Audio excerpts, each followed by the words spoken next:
right, our next speaker is James Holmes. He has, what school did you graduate from? Westview High School? He just graduated from Westview High School and will be attending the University of California, Riverside. He will be majoring in neuroscience. His goals are to become a researcher and to make scientific discoveries. It's a good start. In personal life, he enjoys playing soccer and strategy games, and his dream is to own a Slurpee machine. These kids have been fun to work with this summer.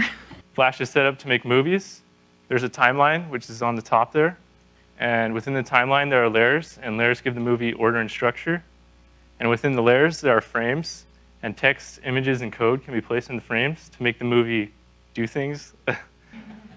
Gamers might feel like they have a superpower, and that might let them have more fun.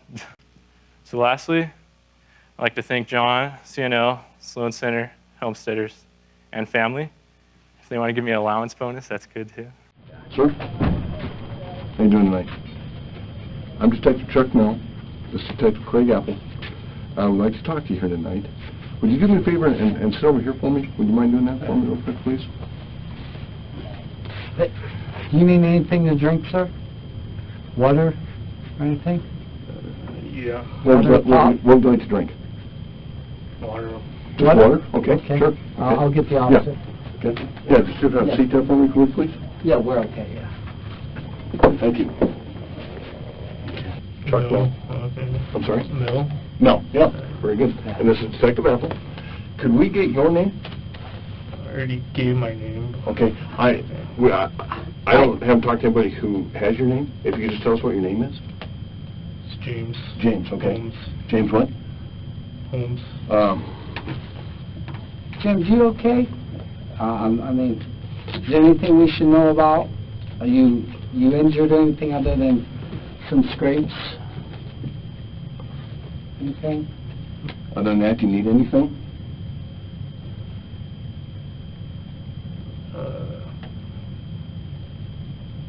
Oxygen. Science victim services unit. Children's something. Uh-huh. Yeah, well, yeah. What about that? There wasn't any children hurt, was it? I don't know. We'll get to that. I don't know.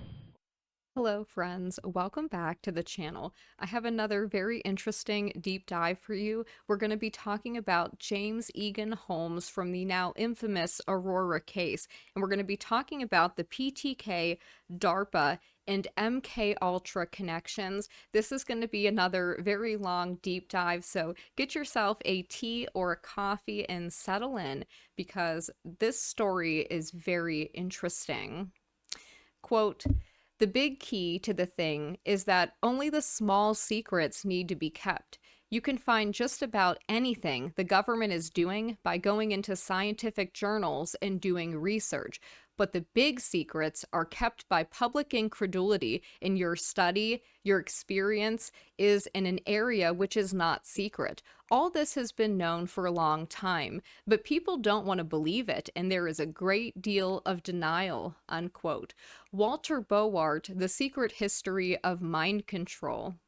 Quote, "We have been able to take the memory of a definite event in the life of an individual and, through hypnotic suggestion, bring about the subsequent conscious recall to the effect that this event never actually took place, but that a different, fictional event actually did occur," unquote. Dr. Jolyon West. So for people who aren't familiar with this case, even though it was pretty big news at the time that it happened, I'll give a little background. On July 20th, 2012, a mass shooting takes place in a movie theater in Aurora, Colorado, leaving 12 dead and 58 injured. The alleged shooter is a man named James Holmes, who was arrested without incident behind the theater, where he is found sitting in his car. There is a loaded 40mm Glock on the seat beside him, but he appears meek and non-threatening. As more information came out about Holmes, it became clear something was very wrong with this story. Holmes had ties to DARPA and was seemingly working on mind control programs. The case is incredibly bizarre, and there doesn't seem to be a lot of interest in following up on this or re-examining it. So, to give some background, Holmes was a neuroscience PhD student at the University of Colorado Anschutz Medical Campus in Aurora. He received a red carpet $21,600 grant from the National Institutes of Health. He was intimately involved with DARPA mind control and weird science called subjective experience and temporal order judgment reversal, or simply time illusion. He talks about psychic driving during a science presentation he made at the time he was interning at the Salk Institute. Psychic driving is a mind control method. My mentor, John Jacobson, who works in CNL, is a philosophical type of guy. He's interested in how we perceive reality, specifically grapheme perception. And graphemes are basically just letters of the alphabet. And he wants to know how graphemes are mediated in spatial frequency channels. He also studies subjective experience, which is what takes place inside the mind as opposed to the external world. I've carried on his work in dealing with subjective experience. I've done it through Flash programming. Flash is set up to make movies, and my main task was to write code. And I was writing code to show how our perception of causality can be tricked. And a major way humans learn is through action and effect relationships. And to simulate this on a computer, we have a key press as an action, and the effect is the appearance of an image. And actions and effects have logical progressions through time. That is, effects proceed or seem simultaneous with the actions that cause them, unless we have a temporal order judgment reversal, which I just call the illusion. And in the illusion, the effect seems to precede the action that it causes. So subjectively, you're causing events to happen in the past. Holmes was born on December 13th, 1987 in San Diego, California, to Robert Holmes, his father, more on him later, and Arlene Holmes, his mother. He has a younger sister named Chris. He was raised in Oak Hills and then moved back to San Diego, where he lived in the affluent Rancho Penaquistos neighborhood. He attended Westview High School and graduated in 2006. According to Holmes, when he was a child, he was frightened by what he called nail ghosts that would hammer on the walls at night. He allegedly tried to commit self-deleting when he was just 11 years old, and his family did end up taking him to therapists, and we'll get into that more later. In high school, Holmes played soccer and ran cross country. In 2006, he interned at the prestigious Salk Institute. When he was 20, he worked as a camp counselor at Camp Max Strauss of the Jewish Big Brothers and Sisters of Los Angeles. According to the Jewish Journal, among other tasks, Holmes helped to teach boys between the ages of 7 to 10 archery. In 2010, he completed a bachelor's degree at UC Riverside. He received his undergrad degree in neuroscience with highest honors. He was a member of the Phi Beta Kappa and Golden Key Honors Societies. He graduated in the top 1% of his class with a GPA of 3.949.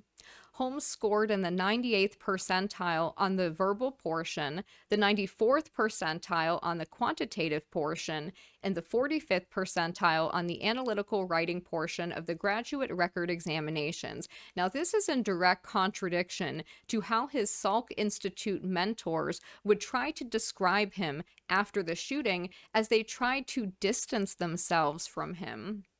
In June of 2011, he decided to pursue a graduate degree in neuroscience at the University of Colorado and enrolled in the PhD program.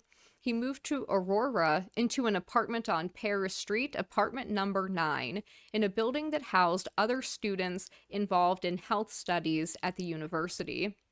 Starting in grad school, Holmes began to see shadows and flickers at the corners of his eyes, which would fight each other with firearms and other weapons. He would see saws, chopping off people's body parts and other disturbing visuals. In 2011, he began dating a fellow student in his biology class. They broke up on St. Patrick's Day due to an altercation Holmes got into with another man, but of course they started dating again in January of 2012, but his girlfriend would break up with him again the next month. Holmes took the breakup incredibly hard. After the breakup, he sought help for his mental state and contacted the Student Health Clinic. He was seen by several psychiatrists, including Dr. Fenton, who we will discuss later. Around this time, Holmes' academic performance began to decline. He didn't do well on the comprehensive exam in spring. The school claims that Holmes was in the process of withdrawing from the school. Like, what does that mean, in the process of? It's pretty easy to drop out of the school. 3 days after failing a key oral exam in June of 2012, he apparently drops out. It should here be noted that one of Holmes' grandfathers has severe OCD, and his mother's father had to be institutionalized several times. Holmes also has an aunt, Betty, who is schizophrenic, and she has paranoid delusions and, like him, doesn't talk a lot. Now, his resume was found online. This was posted on monster.com, and presumably this is while he was trying to get into the PhD program. He has his name, and underneath it, he has aspiring scientist written. His objective is to obtain a position as a neuroscience graduate student. Under education, he lists 2006 to 2010, University of California, Riverside, graduated with a bachelor's in neuroscience, Dean's Fellow, Regent Scholar, Phi Beta Kappa Society. Under skills, he writes dissection, buffer preparation and staining, fluorescence microscopy, dissection microscopy, cell counts, proficient using computer software, including Microsoft Office, adaptable to work environment, and problem solver. Under related experience, he lists the University of California, Riverside, Department of Cellular Biology and Neuroscience, where he was apparently a lab assistant from 2007 to 2009. The things he did there was digitalization of mice with mitochondrial-rich muscle, whatever that means, fluorescence microscopy of neuronal mapping of the zebra finch, dissection, staining, and photography of hummingbird and passiform flight muscles, comparison of motor and plate stains of flight muscles. He also lists his time at Camp Max Strauss as a counselor from June of 2008 to August of 2008, where he provided leadership and guidance to underprivileged children, took an active stance as a positive role model, assisted children in achieving their potential, and facilitated excellence in mentoring.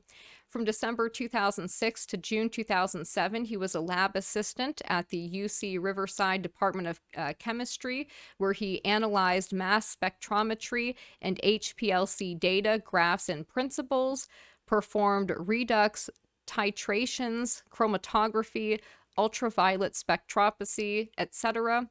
And he lists his internship at the Salk Institute for Biological Studies. This was June 2006 to August 2006, where he designed a computer program to illustrate temporal perceptions of causality, executed procedures, pipetting, gel electrophoresis, conceptual modeling, programmed a flicker fusion utility which notes differences and contrasts between monitors. And there is a video of him doing a presentation where he talks about what he did at the Salk Institute, and that video is from 2006. Holmes is remarkably different than how he would present in 2012.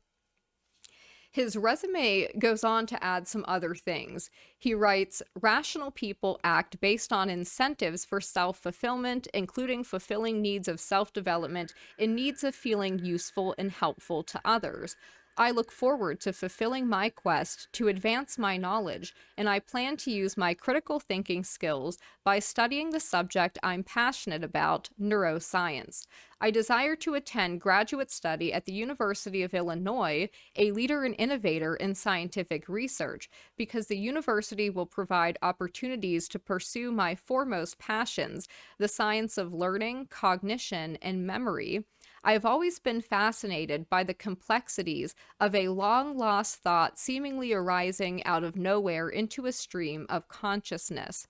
These fascinations likely stemmed from my interest in puzzles and paradoxes as an adolescent and continued through my curiosity in academic research. Making new discoveries in neuroscience is intrinsically rewarding in its own right. I have an unquenchable curiosity, a strong desire to know and explore the unknown, and a need to persist against the odds. Grad study at the University of Illinois will provide a focus for me to perform and achieve through neuroscience research. To prepare myself for graduate study, I sought involvement in a general array of academic research. My first summer internship at the Salk Institute of Biological Studies was done while I was still in high school, working in Terence Janowski's computational neurobiology lab, and we will get to Terence in a moment. I had little experience in computer programming, and the work was challenging to say the least. Nonetheless, I taught myself how to program in Flash and then constructed a cross-temporal calibration model. The purpose of this model was to show an illusion between cause and effect relationships. In this illusion, the mind is actually tricked into believing an action precedes the event that caused it. Completing the project and presenting my model at the end of the internship was exhilarating, and I believe graduate study will provide commensurate opportunities for a satisfying neuroscience research experiment.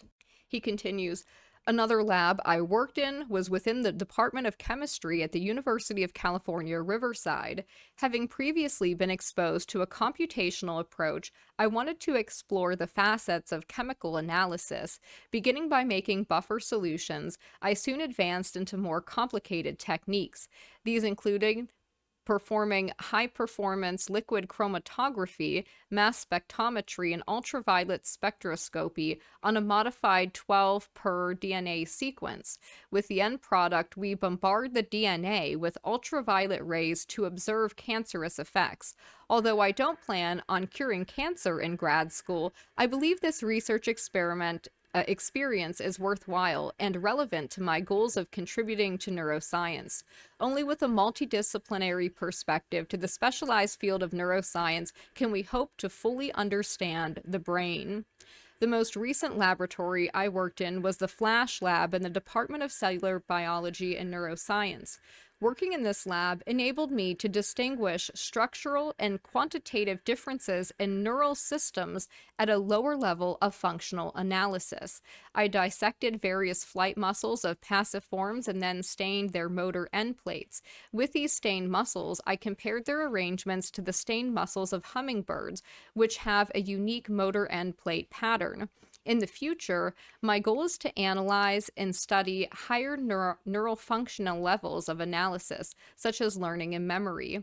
Researching learning and memory interests me because these are the very cognitive processes which enable us to acquire information and retain it. They are at the core of what distinguishes us as people. Due to the seemingly infinite vastness of indefinite knowledge, we must be selective in our pursuits of knowledge. This is why I have chosen to study the primary source of all things, our own minds. Ultimately, I aspire to become a cognitive neuroscientist. I intend to continue performing research after grad school in either academic or public sectors. My lifelong goal is to increase the efficiency of how human beings learn and remember. So very interesting resume there. Now there is an Adam Lanza connection. Like Lanza, Holmes refers to psychiatrists as mind arists. Both Peter Lanza and Robert Holmes, the father of Adam Lanza and James Holmes respectively, were apparently connected to the LIBOR scandal. The LIBOR information was reported on by multiple media outlets back in 2012, but I have yet been able to confirm this with official sources. Now getting into Holmes' father, Dr. Robert Holmes. Robert came to FICO, that's where he works, when his prior company, HNC, was acquired by FICO in 2002. HNC specialized in neural networks and AI research. So this comes from his LinkedIn page, that he works at FICO, and his prior company, HNC, specialized in neural networks and AI research. The founder of HNC is a man named Robert Hecht Nielsen, who claims to have discovered the mechanism of thought and asserts he can replicate it in computers. He has an interesting talk on this on YouTube. You can find it if you search for him. An authority on neural networks, Hecht Nielsen introduced the first comprehensive theory of the mammalian cerebral cortex and thalamus in 2002. His research revolves around scientific testing, elaboration, and extension of his theory. Professor Hecht Nielsen is an expert on brain theory, associative memory neural networks, and perception theory. His theory of thalamus cortex is currently being promulgated and integrated into research worldwide. HNC has worked with the military to develop smart cameras built on neural network technology that can notice if something strange is going on and set the alarm. So we can conclude James has an interest in neurology that very well could be something that he got from his father. His father has had a lot of opportunities to be involved in shady business with the government. That's not to say that he has been, but it is very interesting. Robert Holmes worked for HNC that was developing for the military-industrial complex artificial intelligence systems and were seemingly involved in like transhumanism. Professor Hecht Nielsen claims to be developing through enhanced biology AI and artificial neural networks to advance human beings into a post-human age. Now, some background on Holmes' grandfather. Robert's father was a decorated military veteran. His father was Lieutenant Colonel Robert M. Holmes, who served in the Okinawa campaign during World War II, retired in 1963 as the last commander of the Nike Missile Group in San Francisco Bay. He was one of the first Turkish language students in the Army Language School, now the Defense Language Institute, graduating in 1948. And he, after his military retirement, he went on to teach math and science at the York School for 17 years. His grandfather passed away in 1990. His grandmother is interesting too. Robert's mother, Mary Jane Crawford Holmes, attended Stanford University and worked at the Monterey City Library, Ford Ord Library, and Pacific Grove High School before finishing her career as a librarian and college counselor at the York School as well. She passed away in 2010. A 1945 graduate of Pacific Grove High School, she was a member of numerous historical societies, including the Order of the Crown of Charlemagne, descendants of the Ancient and Honorable Artillery Company of Boston, and the Monterey Bay Colony of Mayflower descendants, of which she served as the governor. So his family goes all the way back to the Mayflower. Now let's talk about his mentor. Holmes' mentor from the Salk Institute was a man named John Jacobson. Jacobson has discussed altering perception and how easy this is to do now. He says, quote, "It's possible for us to manipulate temporal order.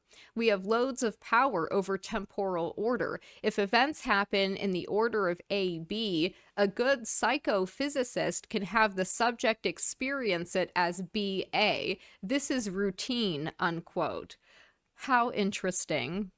Jacobson has tried to downplay his connection to Holmes.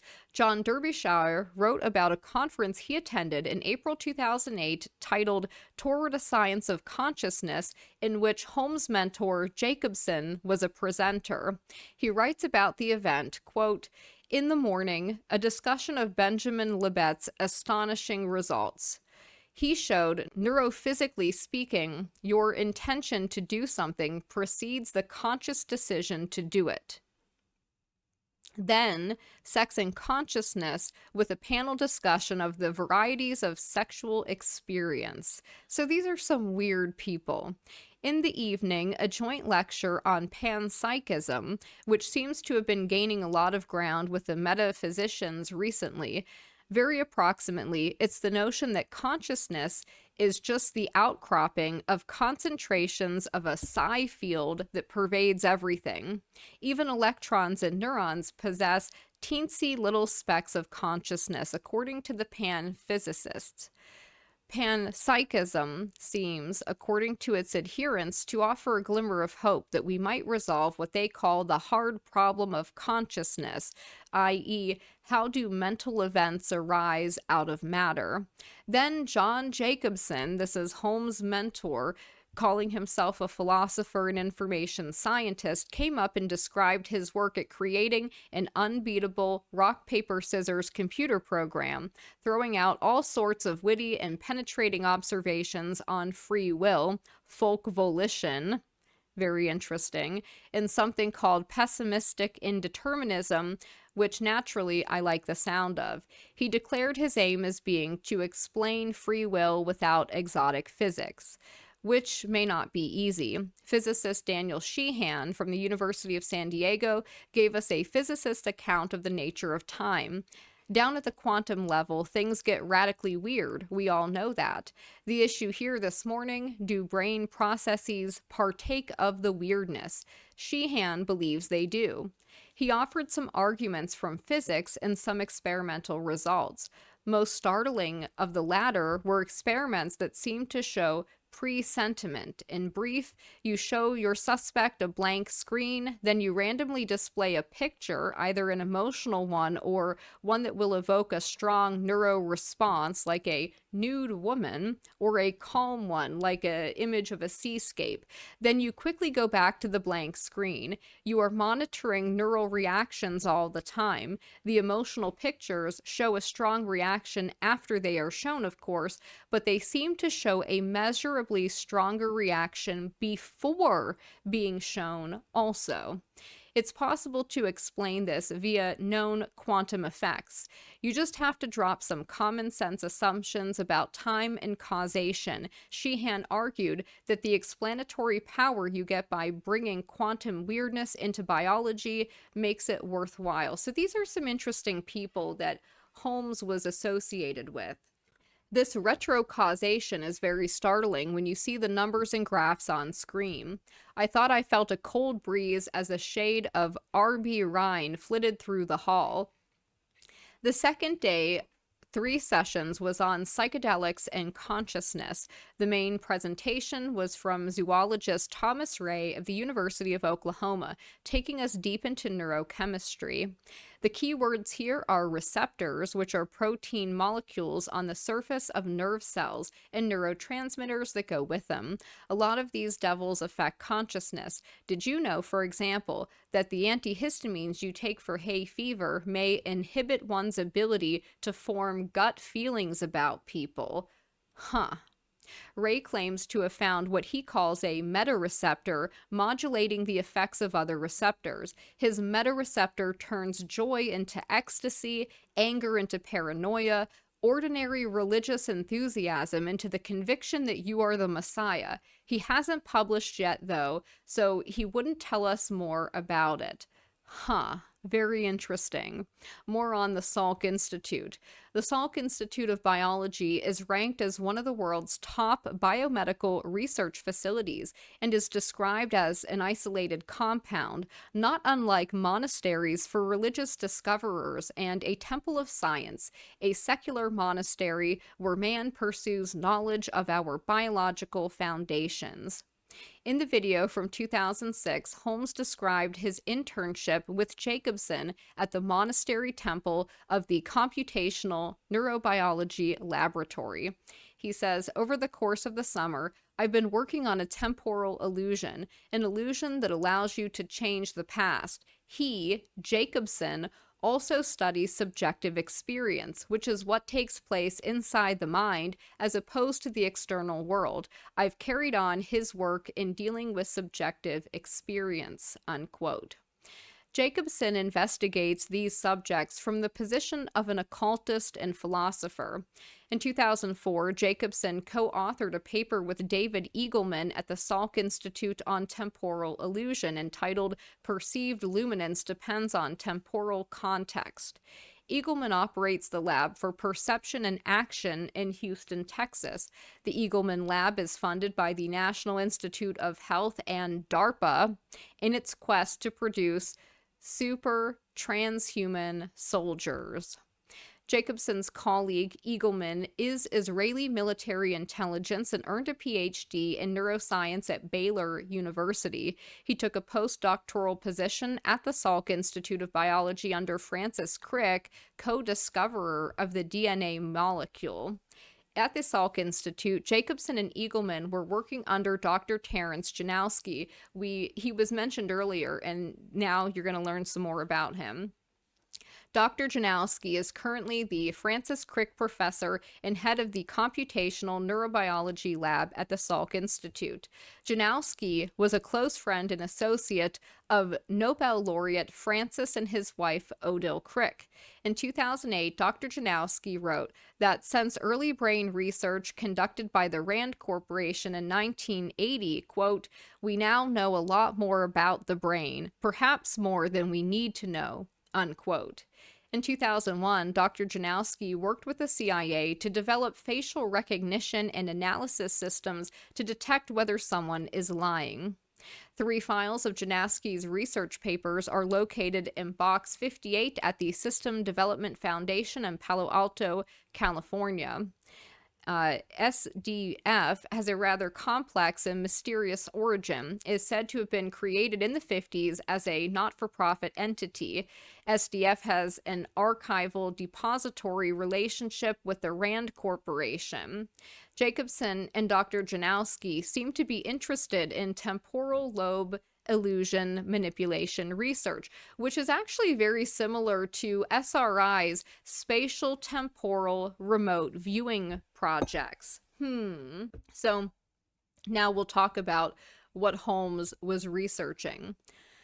Holmes was seemingly fascinated with mind control. He interned at the Salk Institute, where he was apparently the author of computer programs with the utilization of flicker fusion, a form of mind control, which was being implemented in movies and video games. While Holmes was at the Salk Institute, they were partnered with DARPA. One project involving the creation of chocolate bars laced with epicaricina, a blood flow increasing, blood vessel dilating antioxidant flavanol found in cocoa, especially dark chocolate. So this was part of their super soldier program. So what was he researching? Flicker fusion. On July 19, 2003, Dr. James Honeycutt wrote about flicker fusion in Holmes, quote, "1 year later, with more unanswered questions and sealed records, we still don't know why a promising neuroscience student turned into a mass shooter in Aurora, Colorado. Amidst allegations of mind control and Holmes' earlier experimentation with flicker fusion and computer programs for the same purpose, looms the question of whether or not this could be real. Can someone control your mind and force you to do things against your will? And if so, what can be done to prevent it? One of the tools used in mind control experiments is known as flicker fusion. Its most common form goes back to subliminal messages flashed between frames in a movie. Our eyes have persistence of vision, which acts like short-term visual memory. Instead of seeing individual movie frames, persistence of vision makes us think we're seeing fluid motion when there is none. Television has a similar trait, where the image is traced on the display in a rapid scan. Usually 2 full scans are interlaced 30 times a second.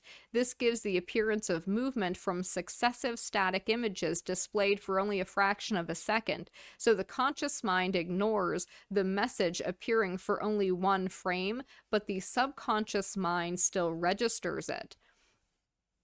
While I had learned of subliminal messaging techniques embedded between frames in motion pictures or television, it wasn't until information started coming out about Aurora that I made the connection between flicker fusion and mind control. Flicker fusion should not be used synonymously with mind control. Mind control can be accomplished with a number of techniques, and the phenomenon of FFF and persistence of vision is just one of them. The key is that when our central nervous system is affected by any repetitive stimulus, brainwave entrainment can occur. Subliminal messages are flashed at intervals, not with every frame.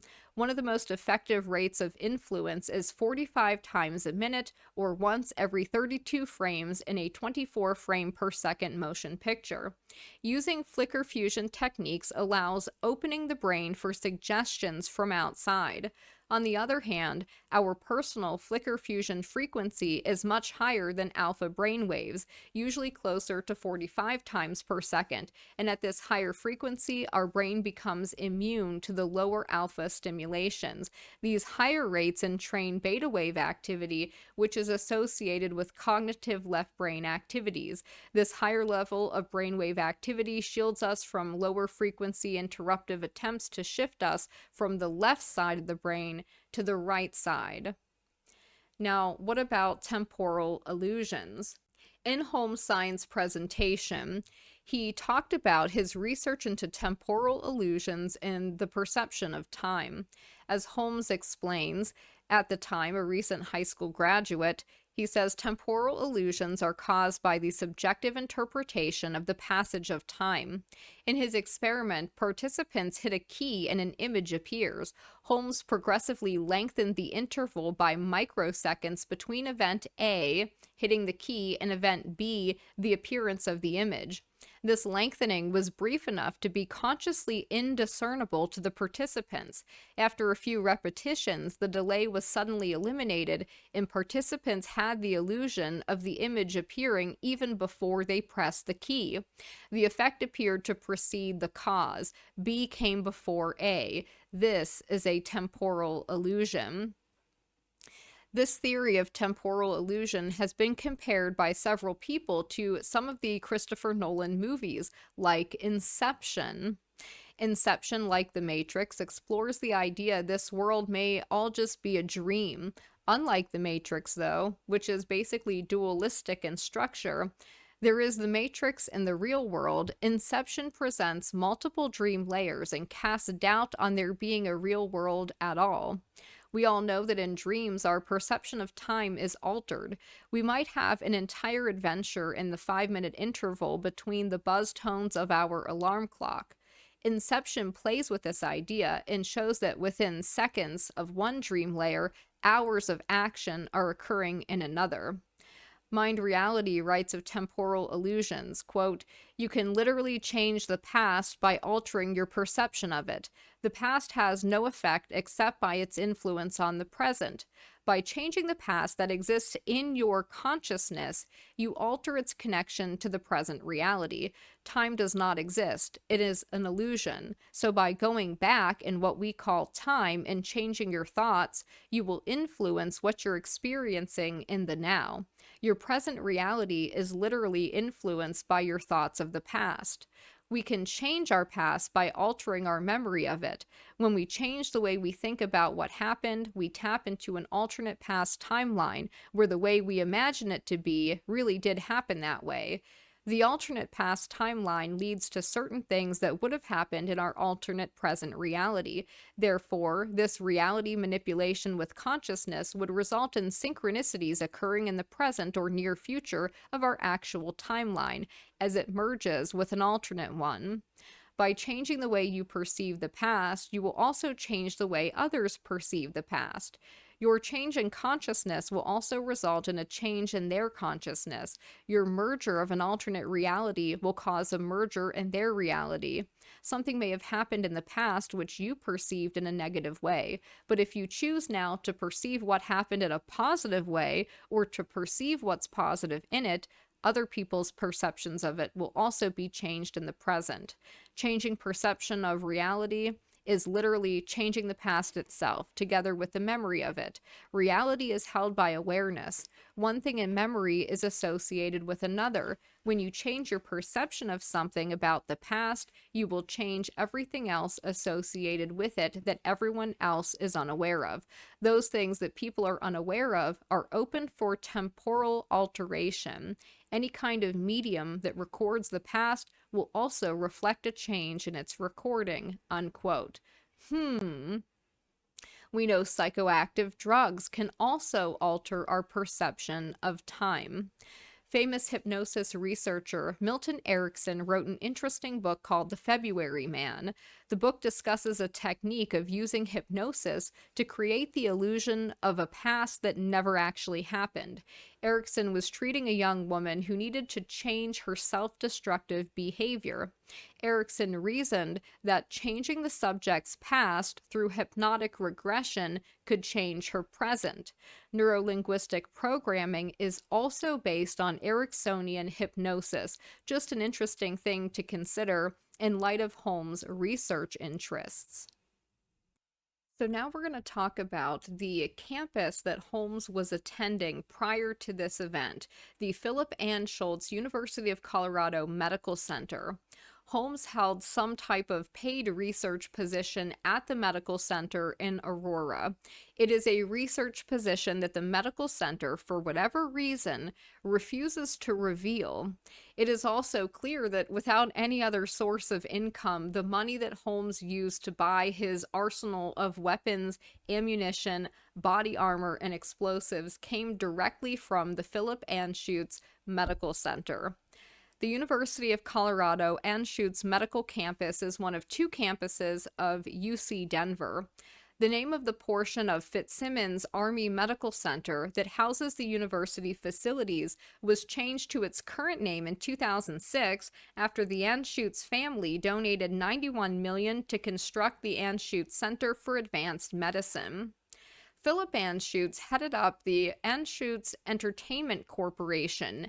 Aurora is a key military town linked to the U.S. Navy, Army, and Air Force. Buckley Air Force Base is an Air Force base directly located in Aurora, Colorado, that was established by the Army in 1943. During the Cold War years, Buckley Air Force Base had been the U.S. Navy Air Station Denver. During America's wars of aggression around the globe, Buckley Air Force Base was vital to various military operations, such as Operation Desert Storm, Operation Northern Watch, and Operation Iraqi Freedom. Keep Desert Storm in mind, because that will come up again later. The Philip Anschutz Medical Campus is located on a portion of the former Fitzsimmons Army Medical Center. After the base was decommissioned in 1999, the campus became known as the Fitzsimmons Medical Campus, or simply Fitzsimmons, before becoming the Anschutz Medical Campus. Additionally, the CIA's National Resources Division spent about $20 million to relocate its employees to the Colorado Badlands in Denver. So there's a strong military presence.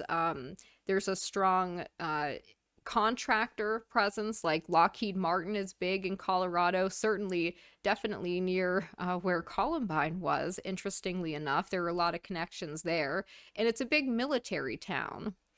There's also the Denver Airport, which is infamous for its bizarre artwork, among other things. So now we're going to get to prior to the attack. In August of 2012, Erica Good reported, quote, 2 weeks before the attack, Holmes texted a friend, another grad student. The texts were cryptic and worrisome. Holmes asked her if she'd ever heard of dysphoric mania, a psychiatric condition, a form of bipolar disorder that combines the frenetic energy of mania with the agitation, dark thoughts, and in some cases, paranoid delusions of major depression. She messaged back asking him if dysphoric mania could be managed with treatment. Holmes replied it was, but added that she should stay away from him because he is bad news. That was the last she heard from him. Now, getting to the gag order and secrecy surrounding the actual trial of Holmes, Judge Sylvester issued an immediate gag order on the case to keep court documents and filings secret because he believed disclosure of the court records would be contrary to public interest. Wow, amazing. A consortium of 21 news agencies made a request to lift the gag order. The Denver Post wrote of the gag order, quote, "The case is proceeding under such sweeping secrecy rules that the public cannot even see the case docket, which is akin to a table of contents. The orders have gone far beyond the typical gag order." The secrecy in the case has been disturbing, mandating that the University of Colorado, for instance, not release any records regarding Holmes is a step too far and one that appears unprecedented. Ordering detectives and evidence technicians who are investigating the case to keep their mouths closed about what they found is one thing. Telling an outside entity that has nothing to do with law enforcement to ignore public records law is entirely another. It is unclear whether District Judge William Blair Sylvester even has the authority to do that. But that's not the only disconcerting element of the shroud of secrecy that has descended on this case. The veil the court system has dropped on routine proceedings is so impenetrable, the public cannot even see the titles of the motions and other actions filed in the case, much less the contents.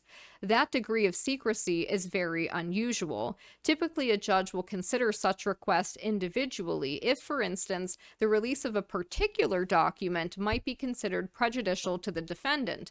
Its contents might remain under seal, though the public could at least see its title.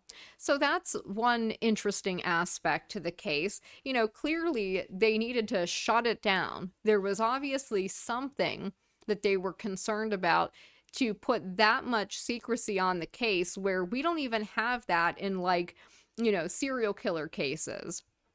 Here's another interesting thing. In August of 2012, the Denver Post reported, quote, "Postal inspectors are trying to determine how mail from a suspect in Colorado ended up in Pennsylvania." Postal Inspector Pamela Durkee tells KUSA TV that James Holmes' mail has been forwarded to a Pennsylvania man. The station reports that Jonathan Riches of Westchester, PA, posted a picture of a magazine originally sent to Holmes' address in Aurora. So who is the one that directed his mail to be forwarded, and why to this random man in Pennsylvania? Like, what was that about?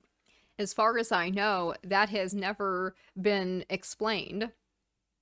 Now, even more disturbing, on March 30th, 2013, John Rappaport reported Holmes will be given truth drugs to, quote, refresh his memory about his state of mind at the time of the killing. If that sounds absurd, it is. I wrote a piece the other day detailing how such drugs are often given to produce extreme terror in patients. In other words, the drugs don't elicit the truth. They're used as threats to force the patient or suspect to confess to whatever his torturers want him to confess to. Since it is the agency with the most experience using truth serum drugs, when James Holmes is put on ice at a Colorado mental hospital to go through what the judge has permitted a narcoanalytic review to test Holmes' state of mind, it's probable CIA people will be on hand to advise. The Colorado in-house psychiatrists know nothing about the use of truth serum.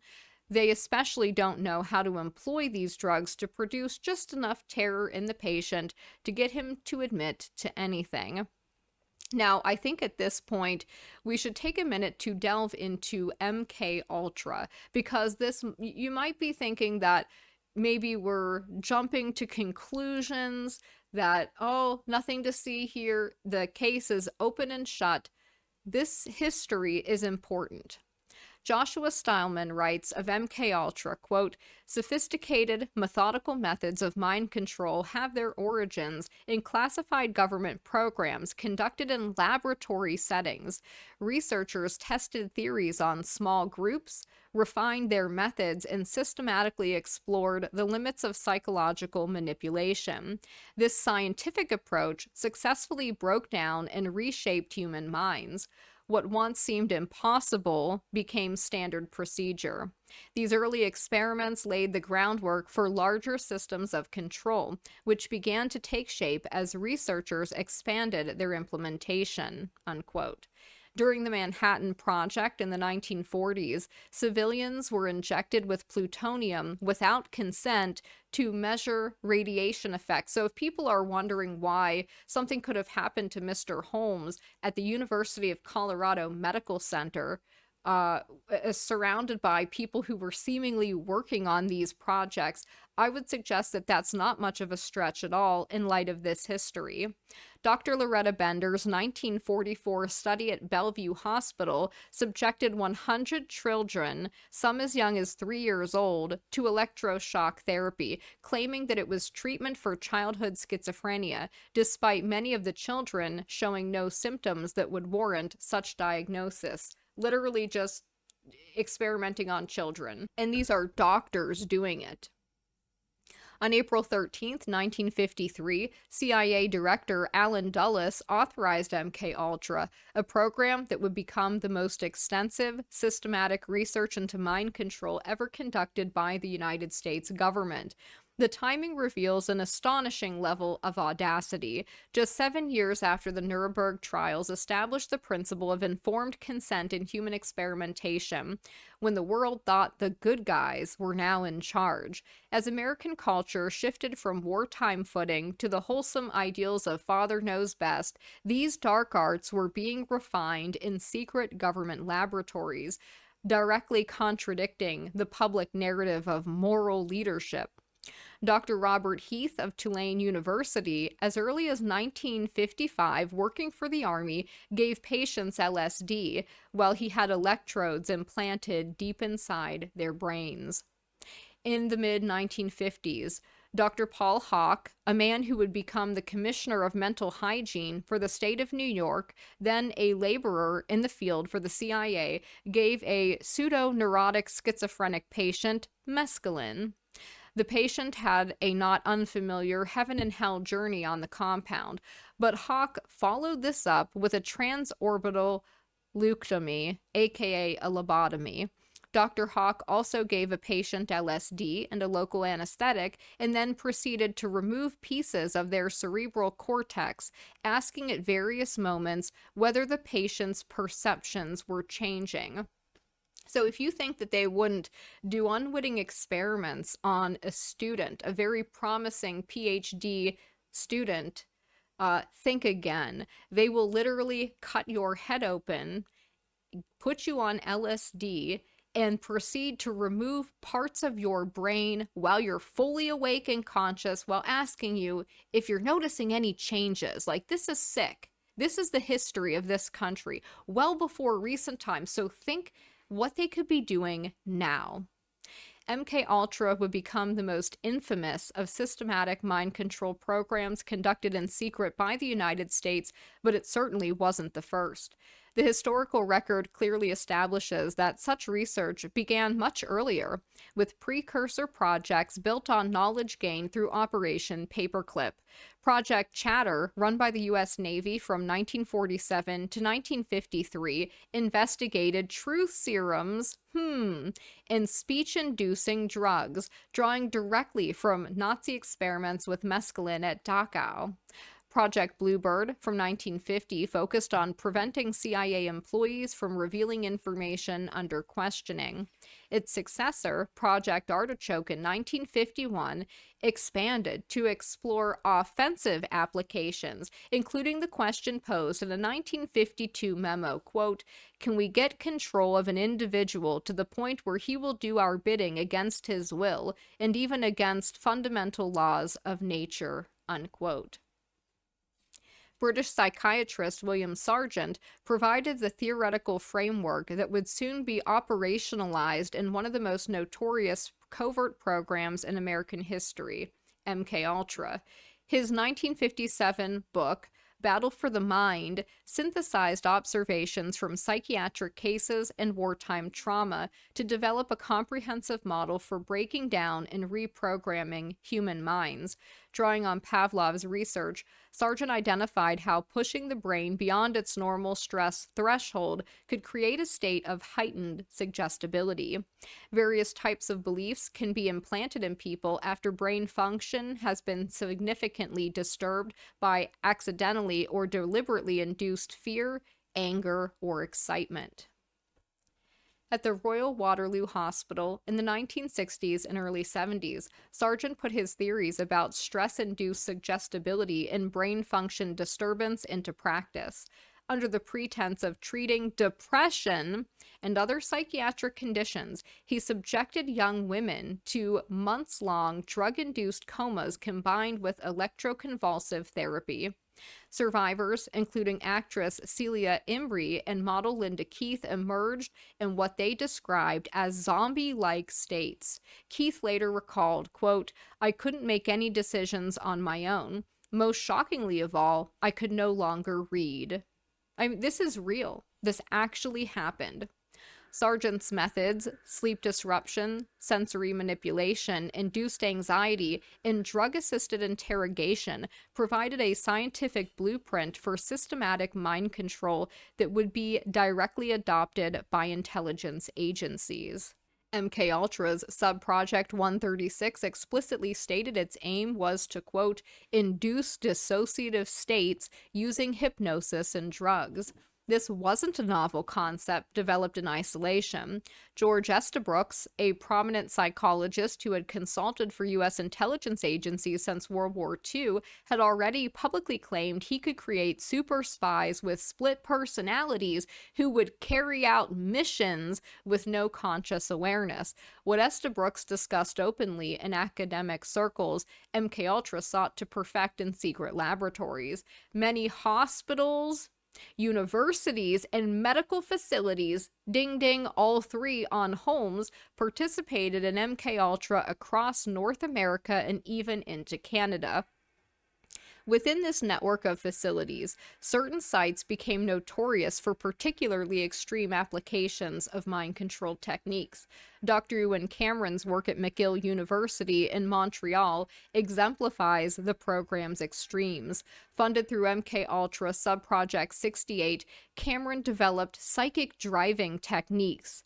What makes this particularly disturbing is that Cameron performed these experiments on patients who had come to him seeking treatment for minor conditions like anxiety or depression, transforming them into unwitting research subjects without their knowledge and consent. And it's fascinating, right? Because Holmes would go to the psychologist at Denver, at the university, for that exact problem, anxiety and depression. And we'll get into her more later, trust me. Stuart Brand is a board member of the Long Now Foundation, along with David Eagleman, who we discussed earlier, who worked with Holmes. Brand was a key agent of MKUltra, who downplayed concerns that the cybernetics group's plan of developing the personal computer was aimed at creating Big Brother by marketing it as a tool to empower the masses. So literally, Eagleman, who Holmes worked with at the Salk Institute, is on a foundation with Stuart Brand, who was a key figure in MKUltra. You couldn't make it up if you wanted to.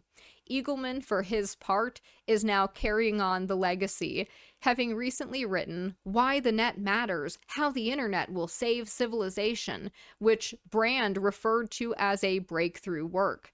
As discussed, Holmes interned at the Salk Institute when he was 18. This is where Eagleman worked. Holmes focused on the study of reversal of temporal order judgment, a subject that Eagleman specializes in. So who is Eagleman? He is a neuroscientist and writer at Baylor College of Medicine, a Guggenheim Fellow, a council member in the World Economic Forum, and a New York Times best-selling author published in 27 languages. Eagleman has written for the New York Times, Wall Street Journal, Discover, Slate, The Atlantic, Wired, and has been profiled on TV programs such as The Colbert Report and the scientific program Nova Science Now.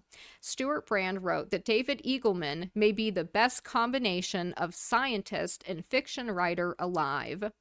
Eagleman is particularly interested in people's subjective interpretations of reality.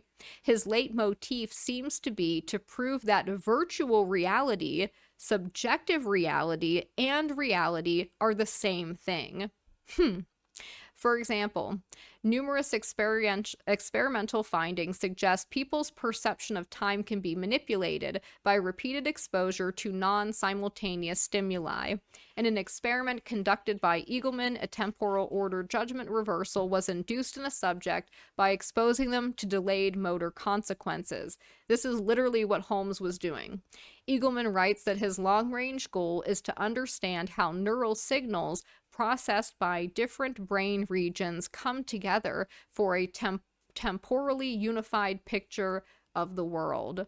In April of 2013, the Citizens Commission on Human Rights noted the following.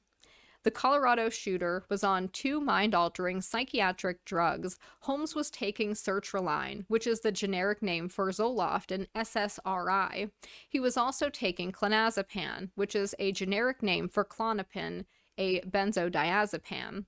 Most people are familiar with Zoloft. Perhaps many are not so familiar with Klonopin. Lots of people take antidepressants these days, so one might think, what is the connection?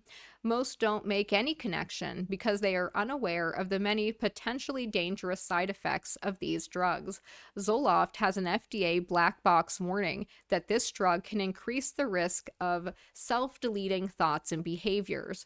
This is the strongest warning that the FDA issues. It means the FDA has more than enough documented cases where this is exactly what occurred, so it's obligated to give the consumer that information. It is more than likely that there are many, many more cases that went unreported. Other dangerous side effects are agitation, irritability, anxiety, hostility, aggressiveness, hallucinations, mania, impulsivity, delusions, and apathy. These are all applicable in Holmes' case. Perhaps he was experiencing some of these or all of these. In any case, giving him sertraline was basically a prescription for making him violent. It also happens to be the same drug Eric Harris of Columbine was taking.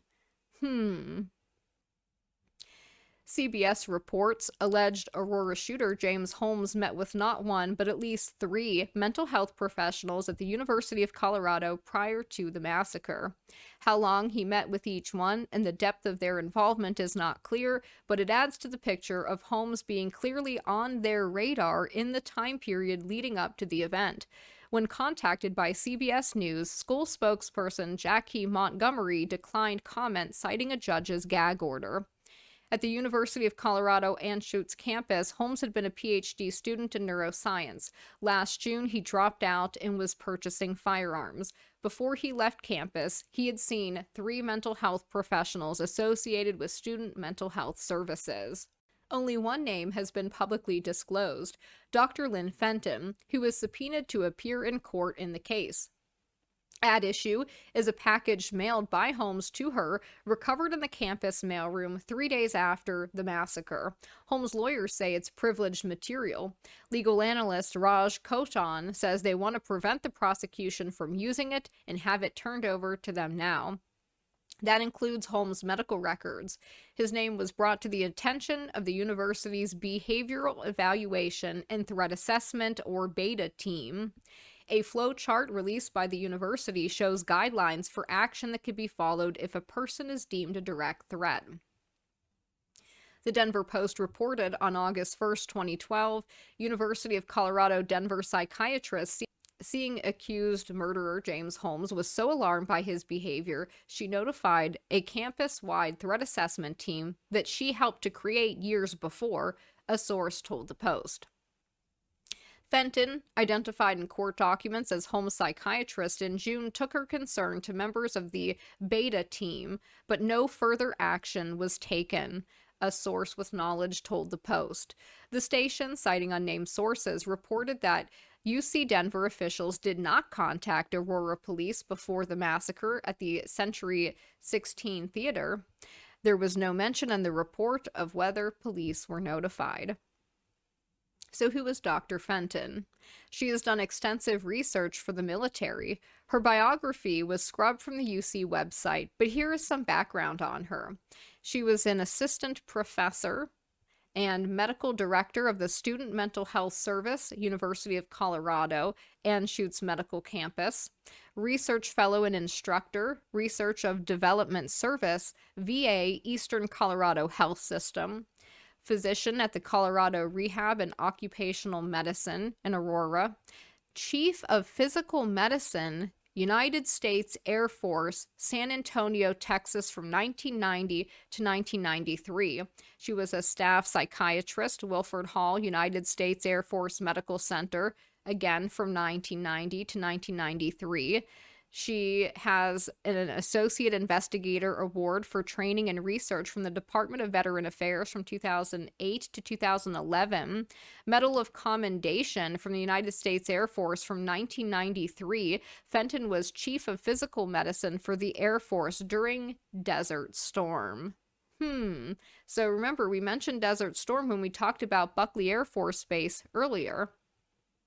She's written a book about Holmes, but distances herself from him on her current biography, which states, Dr. Fenton is a board-certified psychiatrist with extensive experience in treating a wide range of psychiatric conditions. After serving on the psychiatry faculty of the University of Colorado School of Medicine for 15 years, she transitioned to her private practice, where she offers tailored treatment plans for patients aged 13 and up. Her expertise encompasses complex medical cases, peripartum conditions, and other psychiatric disorders, ensuring each patient receives comprehensive and compassionate care. Pertaining to her educational pursuits, she is a graduate of the Chicago Medical School, where she earned her medical degree in 1986. She is board certified in psychiatry, having completed her certification in 2008, and is also board certified in physical medicine and rehabilitation from Northwestern University Medical Center / the Rehabilitation Institute of Chicago, a distinction she has held since 1990. Furthermore, she has completed the Master Psychopharmacology program at the Neuroscience Education Institute, enhancing her ability to provide effective medication management alongside therapeutic interventions. Now, what's interesting is that Dr. Fenton was disciplined by the Colorado Medical Board in 2004 for prescribing herself Xanax, state records show. She was also disciplined for prescribing the sleep aid Ambien and allergy medicine Claritin for her husband and painkillers for an employee who suffered from chronic headaches. It should also be noted that Dr. Fenton has a security clearance. Then we have Dr. William Reed.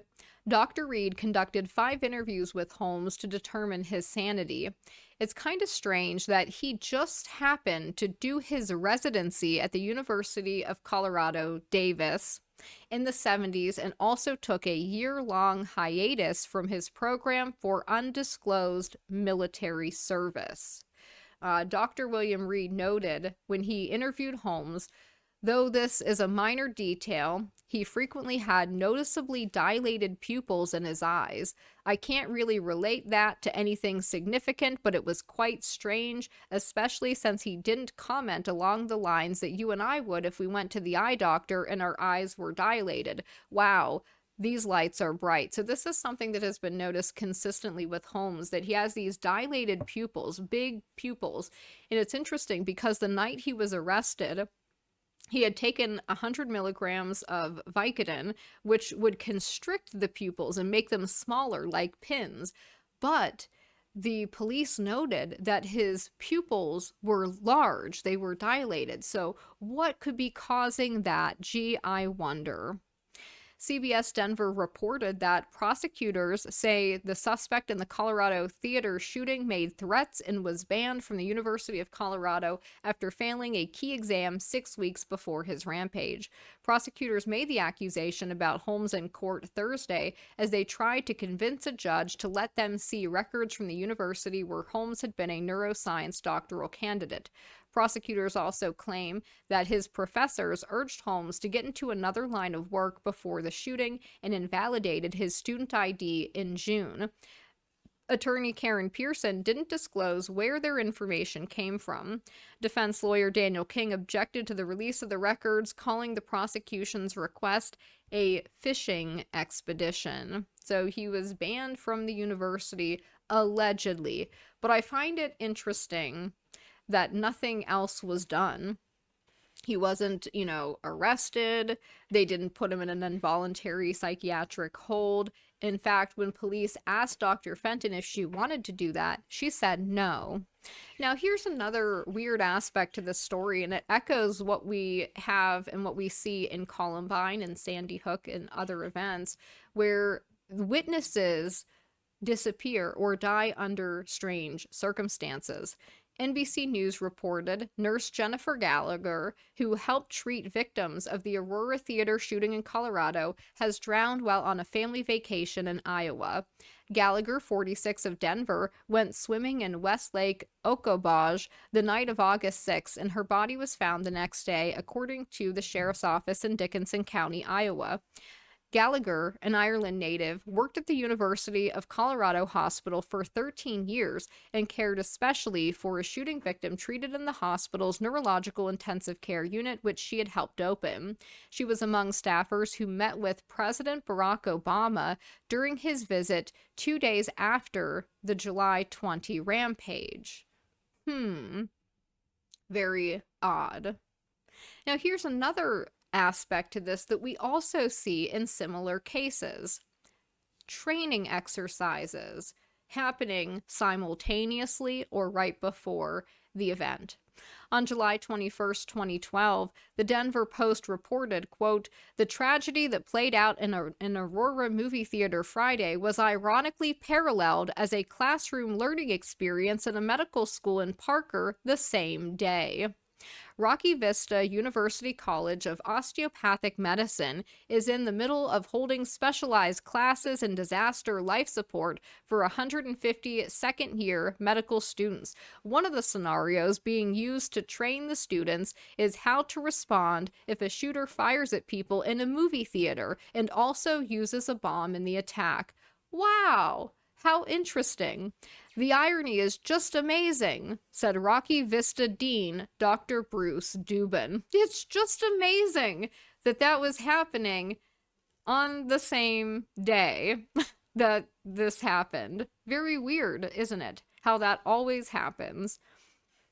He was apparently emotionless at trial, which everybody, I think, could see.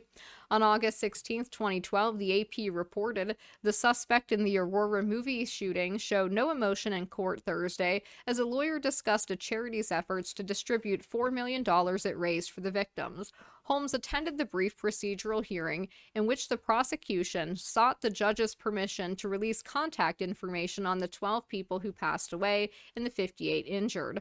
Most documents in the case have been sealed, so even that step required a judge's approval. Holmes was wide-eyed, but didn't show any reaction. He mostly looked ahead, but glanced at Ormond a few times during the half-hour hearing. Holmes looked around the room and straight ahead, but didn't focus on whoever was speaking. However, he did appear to be paying attention to the proceedings. Right. Another thing that we see repeatedly in these kinds of events is FBI foreknowledge. An FBI roll call release from May 17th, 2012, so just a month or two before Aurora, warns about theater attacks, quote, terrorist interest in attacking theaters in a similar mass gathering. In April 2012, bombing of a theater in Somalia and a violent extremist communication advocating attacks on U.S. theaters highlights T's continued interest in attacking these venues. Although we have no specific or credible information indicating T's a plan to attack theaters in the U.S., T's may seek to emulate overseas attacks on theaters here in the U.S. because they have the potential to inflict mass casualties and cause local economic damage, unquote. How interesting that that rollout call was released right before this happened. Also interesting was that Holmes claimed he was being monitored by the FBI in the weeks preceding the event.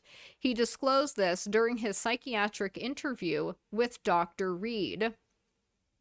And in his assessment, Dr. Reed seemed to confirm this, writing, Mr. Holmes comments that the FBI may have been surveilling him as he implemented his quote-unquote mission plans were somewhat ambiguous and consistent with simple caution and worry about getting caught, as well as a wish to be stopped. See the above. The record indicates that there actually was a marked FBI SUV at or near the Byers Canyon area while he was there. He also recalled wondering if unmarked police cars near his apartment held officers who were monitoring him, but offered the explanation they could just have been watching for drunk drivers. Then shortly after, I thought the FBI would stop me. Tell me about that thought. Well, once I got outside and was in the light, I thought the FBI would then come in and arrest me. And in the interview, you can see these interviews, by the way, the videos of them are out there, where he's being interviewed by Dr. William Reed, and they have him on 5 different medications. He's very clearly sedated. He hardly moves the entire time. I mean, you can literally fast forward the video, and he doesn't even adjust his position. He, and like a normal person would, while they're sitting there for 4 to 5 hours. One of the exchanges, he says, I believe that the FBI was monitoring me, and I thought that they would stop me. I wanted them to stop me. And he says, well, what makes you think that? And he goes, well, it said FBI on the vehicle. Like, oh my God. He also apparently had his packages shipped to the UC Medical Campus. So we're to believe that none of the people there knew about what was going on. It seemed like they all knew what was going on at this school. CBS News reported, sources say investigators have found key evidence in dumpsters and trash bins outside Holmes' apartment, including a shipping label from an internet ammunition store called Bulk Ammo. Investigators tell CBS News they have recovered surveillance video of Holmes picking up approximately 150 rounds of ammunition at Federal Express in Colorado. They've interviewed a UPS driver who says Holmes had 90 packages delivered to his workplace on the University of Colorado medical campus. 90 packages, and they're coming from like ammo places and these other places. Nobody thought that was bizarre or suspicious. It all adds up to a methodically planned attack, said Aurora Police Chief Dan Oates. What we're seeing here is evidence, I think, of some calculation and deliberation. Investigators suspect Holmes accelerated his planning in late May when he purchased the first of the 4 firearms found at the scene. Over the internet, police say Holmes bought a staggering amount of ammunition. They say he purchased 6,000 rounds, more than 3,000 rounds of .223 ammunition for the assault rifle, 3,000 pounds of the .40 caliber ammo for the 2 Glocks in his possession, and 300 rounds for the 12-gauge shotgun.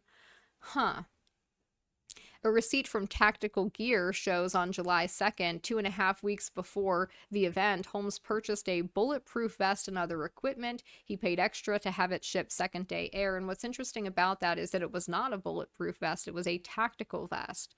So somebody made a mistake there. Another similarity in these events is they all have reports of more than one shooter.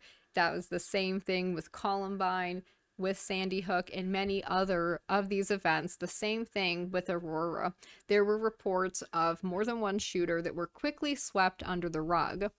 While witnesses to an event like this obviously can sometimes be unreliable, because when you're in a traumatic and chaotic environment, sometimes you can have your perception distorted. This is what they call the fog of war. However, the immediate eyewitness testimony is important and interesting for a number of reasons. We have been told the Century 16 Theater had no cameras in individual theaters or outside the building, which I find to be odd. That doesn't really sound legit. From what can be ascertained, there were several witnesses in Theater 9 who believe that the shooter didn't act alone. The first witness is Corbin Dates. Dates was a 23-year-old man from Aurora who was seated in the second row of Theater 9 on July 20th. In numerous interviews, he describes a man who took a phone call at 20 minutes before the movie started, got up and went to the emergency exit and appeared to be directing someone his way. In an interview with MSNBC's Chris Matthews, Dates points out a distinct feature on this man, a goatee, which Holmes did not have. Matthews says, "I think you told one of our producers the person you saw going out of the theater had a goatee." Dates replies, "Yes." Matthews says, "Go ahead." Dates says, "That's correct. Yeah, prior to the movie even starting, when I came and got my seat at the theater, a guy walked into the auditorium after me, sat in the very front first right row, and got a phone call. Took this phone call toward the emergency exit, not the lobby, and had his foot propped open by the door. It seemed like he was making gestures, trying to find somebody or trying to have someone come to his location to where he currently was. After that, I'd already stepped out of the auditorium to bring my friend in, and when we came back, the movie was just starting, the lights were dimming, that door seemed closed." Matthews, "And you testified all this in court?" Dates, "Yes." There was two, but I couldn't speculate because I did not know what happened after that door had shut before it swung back open. I think you told one of our producers that the person you saw going out of the theater to get and come back, whoever came back in, the one who went out had a goatee. Yes. Go ahead.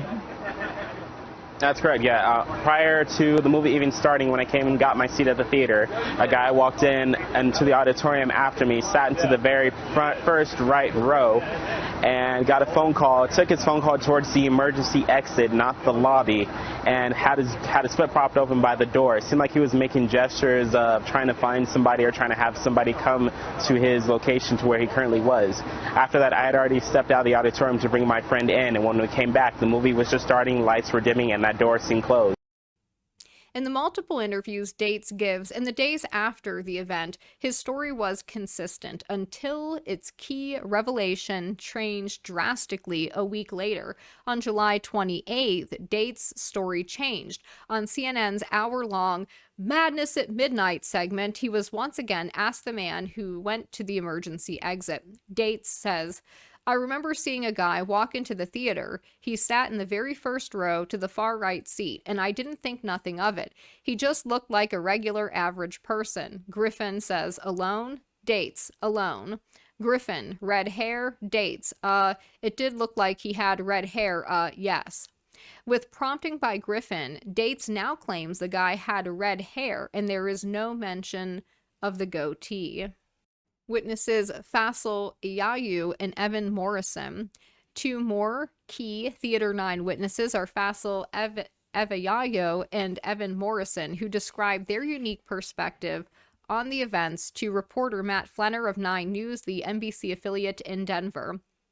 Faisal says, "We were just watching the movie. It was about 15 minutes into it, and as we were doing that, someone completely dressed in black started to walk in from the bottom emergency exit on the right, and we saw something getting thrown from the back of the theater, and then from his side. Something looked like a canister in it. It went off, loud popping noises and tear gas, and then he started shooting."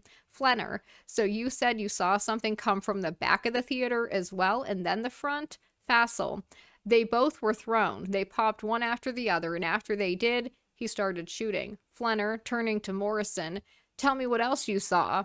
Morrison says, "The same thing. I saw the first thing come from the middle. It appeared to be an unidentified object." Flenner, "How do you make sense of what's happened over the past 4.5 hours here?" Fassel, we don't know. We have ideas. From what we saw, he wasn't alone. He had someone with him because the second can of tear gas didn't come from his side. We can only assume that someone got him in because whatever he was wearing seemed thick, so I think he'd stand out in a crowd. Another witness, Devin Suits. Devin was an 18-year-old who was in the theater with 4 of his friends that night. His account was given to the Denver Post and is consistent with that of Fassel's and Morrison's. He says that what he saw was the tear gas canisters. My eyes began burning. There was smoke and the flashes and bullets flying, screaming. It was surreal. Everybody was freaking out. I didn't even know that the movie kept playing. I thought there were 2 individuals, the one throwing the gas and the other doing the shooting. I lost it. Why hadn't anybody rushed the shooter? I was terrified. We didn't know how many there were. We didn't have time to think. We reacted. I just wanted to get away with my friends. There was a Century 16 employee who echoes similar reactions. A Century 16 employee recalled what she saw that night. Her testimony was given inside Gateway High School, recorded on video. She said she and her friend believed multiple people were involved in the attack. She says, next to the exit sign, there's 2 doors that lead outside directly. So what I heard from him, another eyewitness, he was sitting in the 3rd row. They came from the exit doors, from the outside. So somebody with tickets probably let them in. She's saying they, as in multiple. They do have a guy in custody, according to the news, and I think there's at least 3 people, because I saw a silhouette of a guy, and all I could see was the light from the exit lights.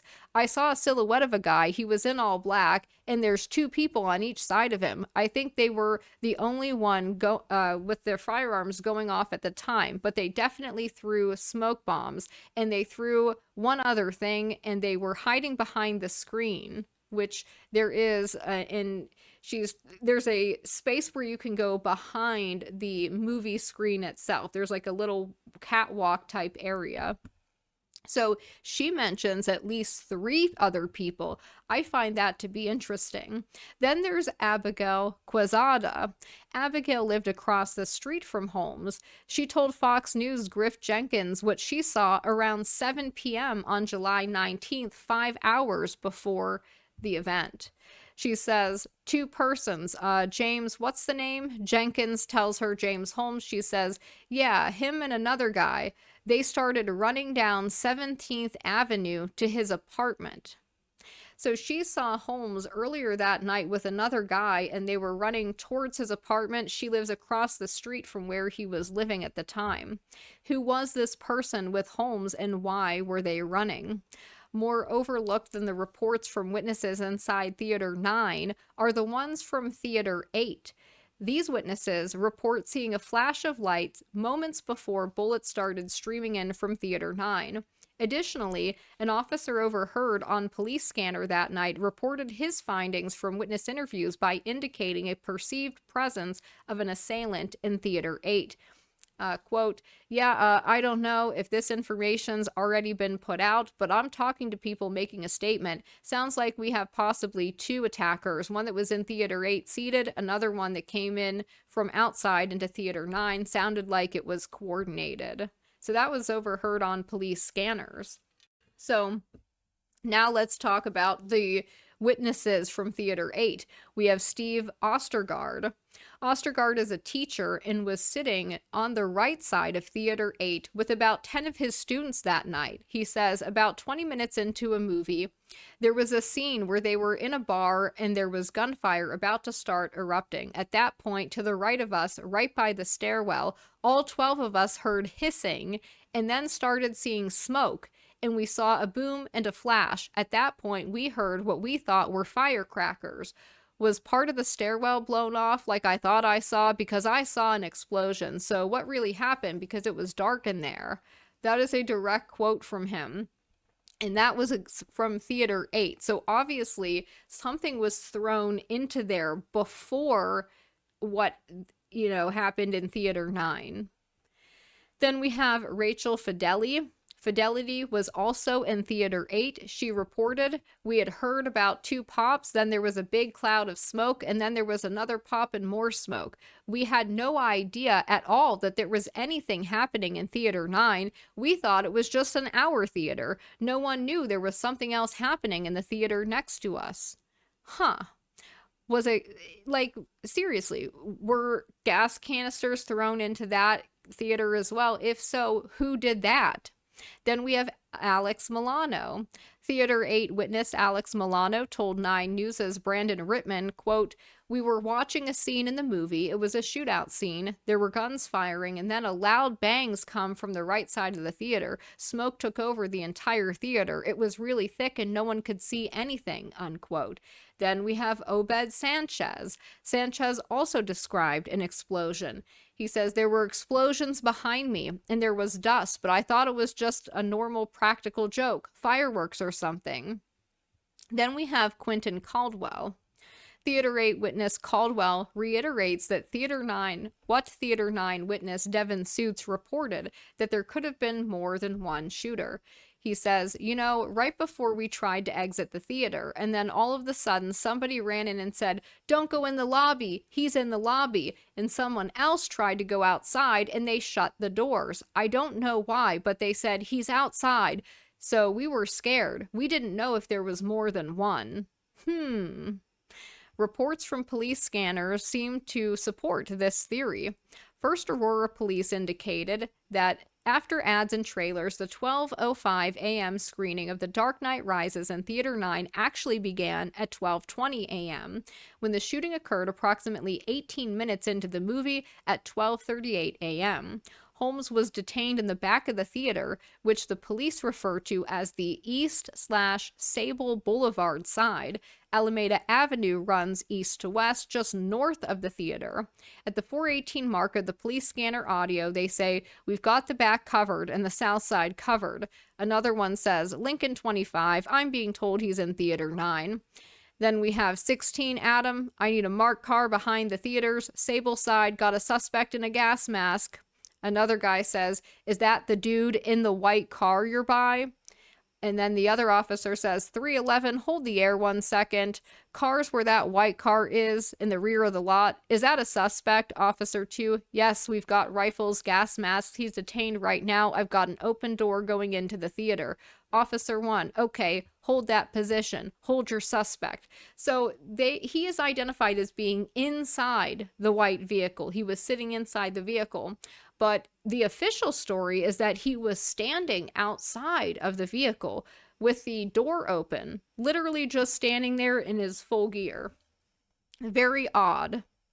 Based on what one officer says, it sounds like Holmes may have been in his car when police found him. But according to recent courtroom testimony, Officer Jason Oviatt says he found him standing outside the driver's side door in a gas mask and full tactical gear, causing him to initially mistake Holmes as a fellow officer, although in the car, quote-unquote, remains unreconciled. The police audio indicates Holmes was apprehended about 2 minutes after Officer 11 radioed that they had secured the back of the theater. But this raises another question.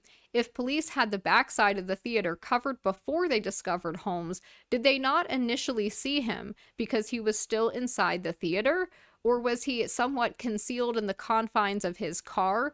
The third possibility would be that he was already at his car but mistaken as another cop by officers on the scene, which I find questionable.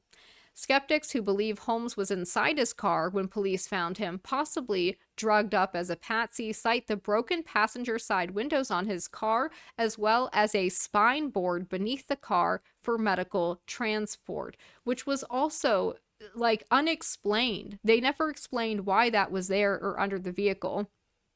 But more from the police scanner. At 9:58, an officer says 321, one of the shooters may be wearing a white and blue plaid shirt.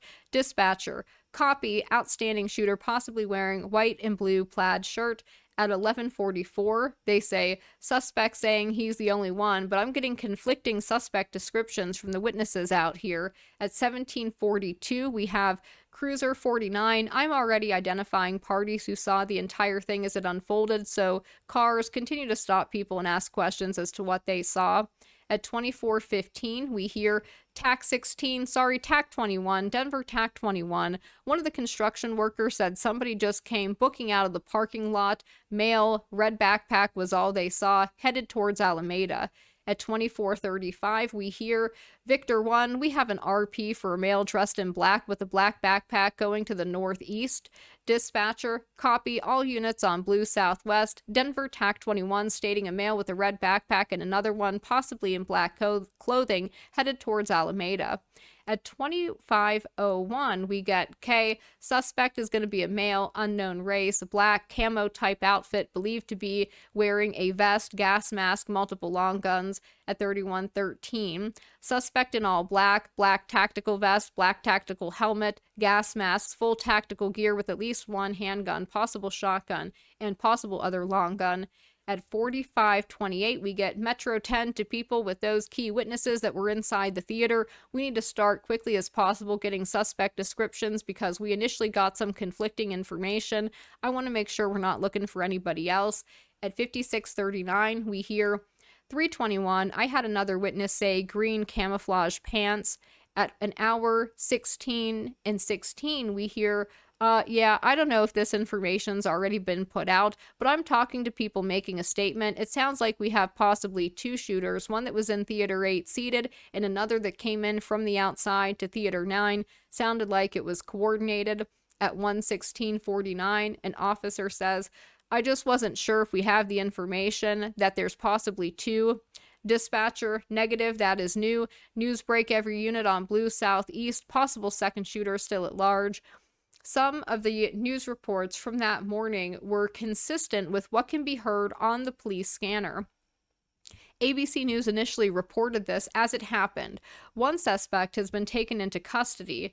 Aurora police believe there's one more on the loose. 9 News' Brandon Rittman reported before interviewing Theater 8 witness Alex Milan, we're still waiting for police to confirm any number or details of exactly how many folks were shot or whether someone is still on the loose. I can tell you there's a helicopter out here actively searching for someone. 9 News' Kevin Torres reported after speaking to several witnesses, by now, police are saying that it appears only one person was involved in this, but clearly, in the middle of the night, talking with these witnesses, everybody thought there was more than one person involved. But when comparing Holmes' purchases to what was reportedly found at the scene, some salient mismatches arise with the gas masks, canisters, and bulletproof vests. These inconsistencies not only raise questions about where Holmes obtained the equipment, but with the police investigation itself. Not even to mention, in Holmes' list of purchases are the 2 gas masks in his possession. Then there is the issue of the 3rd gas mask that was left toward the opposite end of the parking lot where he was arrested. This gas mask was not widely reported in the mainstream media, but was referenced in a diagram from the Washington Post and was seen in crime scene photos. At Holmes' preliminary hearing in January, word of a 4th gas mask reemerged when Aurora Police Detective Sergeant Matthew Files took the stand. According to the Denver Post, the court also heard on Wednesday about items found at the scene. Files testified that police, found 4 gas masks, although only 2 belonged to Holmes. What? So who do the other 2 belong to? Shortly after 11 a.m. on July 20th, Aurora Police Chief Dan Oates spoke during the main press conference to the media. Despite reports of possible accomplices and incriminating evidence left behind at the scene just hours earlier, it is surprising how confident he is in asserting Holmes acted alone. Upon arrest, Holmes was not drug tested, which I find also interesting. Newser reports Holmes was very relaxed when police found him outside the Century 16 Theater that night, his hands on top of his car. Officer Jason Oviatt said, it was like there weren't normal emotional responses. The Denver Post reported Holmes was just standing there, not doing anything, not in a hurry, not excited. Oviatt reports that day he notes Holmes simply stared off into the distance and seemed to be out of it and disoriented. On the stand, Oviatt said Holmes showed no normal emotional responses but understood directions and cooperated. Oviatt testified he saw no signs of drug use despite noting in reports that Holmes' pupils were quote-unquote huge. And we know that that's not true. We know that he took Vicodin, 100 milligrams, before this event, and that's just one of the medications he may have been on. He had other medications as well. Why would you say he showed no signs of drug use, but then note that his pupils are huge? And again, that gets repeatedly stated about him, even years after his arrest when he is being interviewed by Dr. Reed. The same thing is noticed. USA Today officer Aaron Blue said once they got Holmes into the back of a police car, he became fidgety, was sweating profusely, and reeked of body odor. The Denver Channel told Call 7 investigator John Figueria that when Holmes was brought in, he sat wide-eyed with his eyebrows twitching as detectives watched him. The source also said detectives put bags over his hands to preserve gunshot residue, and that Holmes began playing with the bags, pretending they were two puppets. So they put bags on his hands to preserve evidence, and he starts playing with puppets. The Huffington Post says, it was just hours after a deadly Colorado theater shooting. Holmes was not acting like a man accused of methodically planning an attack and booby-trapping his apartment. As police detective Craig Apple interviewed the suspect they'd picked up outside the theater, the former neuroscience graduate student tried to jam a staple into an electrical outlet. He played with a cup on the table. Apple noted his eyes were dilated. CNN, asked by a defense attorney whether he ordered a blood test for Holmes, Apple said he had not. There were no indications he was under the influence of anything, he said. Holmes told police he took 100 milligrams of Vicodin about 2.5 hours before the event. This is despite the fact that Vicodin is known to constrict pupils rather than dilate them, and the effects from that dose are unlikely to sustain themselves 3 days later when Holmes appeared completely out of it at his first court hearing. But the notion did surface at the preliminary hearing. Officer Justin Grizzle testified after Holmes was arrested. He asked if anyone had helped him with the attack. Holmes responded non-verbally with an enigmatic half answer that can be met with an eerie sense of conspiratorial wonder. Quote, he just looked at me and smiled. It was a smirk. Then we have a second person of interest that was mentioned briefly on news reports and then was never mentioned again. Federal agents and SWAT teams raided the home of a man who went to school with Holmes at the University of Colorado, Anschutz Medical Center, and was also in the neuroscience program. Someone who lived at the residence of this student made threats to law enforcement if Holmes wasn't released. Police actively searching for a man they say is threatening to cause even more violence. Fox 31 Denver's Justin Joseph broke this story at the top of the hour. He's here now with an update on this exclusive. Justin. Well, this new man is being called a person of interest in this investigation. We can also confirm that both the person of interest and James Eagan Holmes, the alleged shooter, attended Anschutz Medical Center, where both were earning advanced degrees in neuroscience and biomedical science. That this person and his roommate left their house the morning of the shooting and have not returned home since. Sources tell Fox 31 Denver that this man, a man we are not identifying because he has not been charged, is now a person of interest in the Aurora theater shooting investigation. SWAT and police cars in the alley, unmarked police cars on our street. There were SWAT teams that were actually in my yard, in the next door neighbor's yard, the neighbor's yard over here. Neighbors of the person of interest are afraid to go on camera.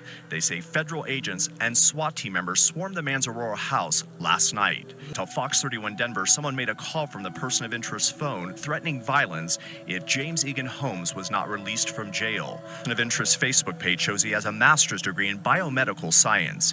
Anschutz Medical Center confirms he is in their doctorate program, the same program from which Holmes withdrew several months ago. Of caution, police searched the school Friday, but they won't say what, if anything, they were looking for or found.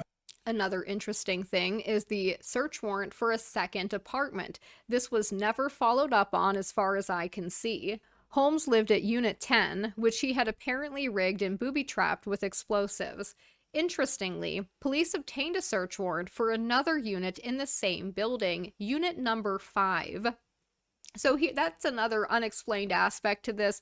He booby traps his apartment. He goes through the effort of putting together various explosive devices, but upon arrest immediately announces it to law enforcement to let them know. Like, make it make sense, right? And even thinking, it just is bizarre. Absolutely bizarre. So from this search warrant for this second apartment in the same unit as his, police seized the following items: 2 phone lists, 1 Walgreens business card, 1 red plastic 5-gallon EnviroFlow gas container. These were the same devices that were in Holmes' apartment, in another apartment unit number 5. So here's some background on this. This comes from the actual search warrant. Detective Wilson met with Sergeant Mike Horn and Officer Murray Hanley. Officer Hanley informed Detective Wilson that during the contact and evacuation of the building, he met Ms. Tori Everhart, the resident of apartment 5. Everhart was evacuated. Officer Hanley noted during the secondary checks of the building, where confirmation of evacuation was requested, he observed a red plastic 5-gallon gasoline container on the floor inside apartment number 5. Officer Hanley informed Detective Wilson that the gas container was in the bedroom. Detective Wilson was assisting at the scene with agents from the BATF as well as the FBI. Dr. Wilson was advised by bomb technicians that the suspect had used a red plastic 5-gallon gasoline container when setting booby traps in his apartment unit. The bomb technicians showed Detective Wilson the red gasoline container. So they're confirming that, hey, the device in apartment number 5 is the same as the ones in unit number 10, where Holmes lived. Agents from ATF advised Detective Wilson that the apartment building was safe to search. Wilson had a copy of the search warrant for apartment number 10 drafted by your affiant. Wilson was assigned to work with FBI evidence recovery team in executing the warrant for this apartment number 5. Wilson advised the FBI team of the information he received from Officer Hanley concerning the gas container in apartment number 5. Wilson found that all of the apartment units were unsecured and their entry doors left in the open position. Wilson went to the second floor and looked through the open door of apartment number 5. From that location, Wilson observed a red color 5-gallon size gasoline container on the bedroom floor. Wilson attempted contact with the resident of apartment number 5, identified as Tori Lynn Everhart. Detective Wilson contacted the apartment manager, Joan Hawley, and obtained a phone number for Ms. Everhart. Detective Wilson advised the phone number has been disconnected. Detective Wilson stated Ms. Hawley did not know if Ms. Everhart and the suspect, Holmes, knew each other. Hawley advised Holmes has lived at his address since May of 2011. So there's just no follow-up on Everhart, whose phone number, coincidentally, was then disconnected. Isn't that strange? Could that have been some kind of handler? And apparently Everhart was a pharmacist, which is also interesting because the apartments are described as like where students at the university live off campus. So was Everhart also a student at the university while also working apparently as a pharmacist? It's very bizarre. And then there's an interesting article from July 2013. So this is 1 year after Aurora. MIT reports the following. This is about the implantation of false memories in the brain. Quote, the phenomenon of false memory has been well documented in many court cases. Defendants have been found guilty based on testimony from witnesses and victims who were sure of their recollections, but DNA evidence later overturned the conviction. In a step towards understanding how these faulty memories arise, MIT neuroscientists have shown they can plant false memories in the brains of mice. They also found that many of the neurological traces of these memories are identical in nature to those of authentic memories. The study also provides further evidence that memories are stored in networks of neurons that form memory traces for each experience we have, a phenomenon that Tanagawa's lab first demonstrated last year. The researchers then showed that immediately after recall of the false memory, levels of neural activity were also elevated in the amygdala, a fear center in the brain that receives memory information from the hippocampus, just as they are when the mice recall a genuine memory. Then we have Holmes moved to Florence Supermax. Corrections One reported in 2015, Holmes has been moved to the high-security Deep Six prison at Florence ADX, Colorado, starting in August 2025. Of late, according to the inmate locator on the Federal Bureau of Prisons website, Holmes was taken to USP Allenwood in Pennsylvania. The exact reason for the transfer to federal custody is not known. This happened after officials alleged he was attacked by other inmates. For the record, inmate attacks occur all the time in prisons. Moving an inmate to another prison just because of this would be unusual. While in prison or jail, it is alleged Holmes has not been permitted visits from his family. He has never been interviewed by media. He supposedly has totally isolated himself. The Denver Post reported in the undisclosed location where he lives now, the Aurora theater gunman sits in a prison cell for 23 hours a day, receives no forwarded mail, has no access to the internet, and is given no exercise equipment, according to answers the Colorado Department of Corrections has provided to prosecutors who put him away. He is in solitary confinement, allowed out of his cell for 1 hour a day, at which time he can watch television. Corrections officials say that he does not go outside and that they have not forwarded any mail attempted to be delivered to him through the department. He is not allowed any conjugal visits, nor will he be allowed to get married. And currently, if you go on the BOP website, they say he is at USP Allenwood. So I'm not really sure what prompted that move from where he was to Florence and then now to Allenwood. And his behavior after his arrest is also very telling. After his arrest, Holmes was clearly suffering from some kind of mental breakdown. In video played in court, Holmes can be seen completely nude in his cell, running headfirst into the wall before medical attention arrives. There's other video of him like pacing around in the cell. Colorado theater shooter Holmes told a psychiatrist who treated him months after the attack that he was in jail because, quote, I took the blood that wasn't mine to take, and it was unfair, and I was selfish. Dr. Rachel Davis testified Monday that Holmes' statement was one of many disorganized, nonsensical comments he made while hospitalized in November 2012 after running into walls and falling backward off his bunk in jail. Holmes' sometimes bizarre behavior after the attack was the focus of the day's testimony. It included a police officer who said Holmes played puppets with paper bags put on his hands to preserve gunshot residue after his arrest, and jail deputies who saw him running headfirst into walls and refusing to eat or drink. Holmes was talking about shadows and repeating odd phrases. When Davis asked Holmes why he was in jail, he said it was because, quote, I pulled away from the people I knew and I drank their blood, unquote. Davis prescribed him Haldol, an antipsychotic drug, to help with his scattered thoughts. Another doctor then switched the prescription to Risperdal, another antipsychotic he continues to take. It was documented that after Holmes' incarceration, his IQ dropped. So what would cause that to happen? Like, what kind of pharmaceutical experiment was done to him to cause him to have a significant drop in IQ? I find that disturbing.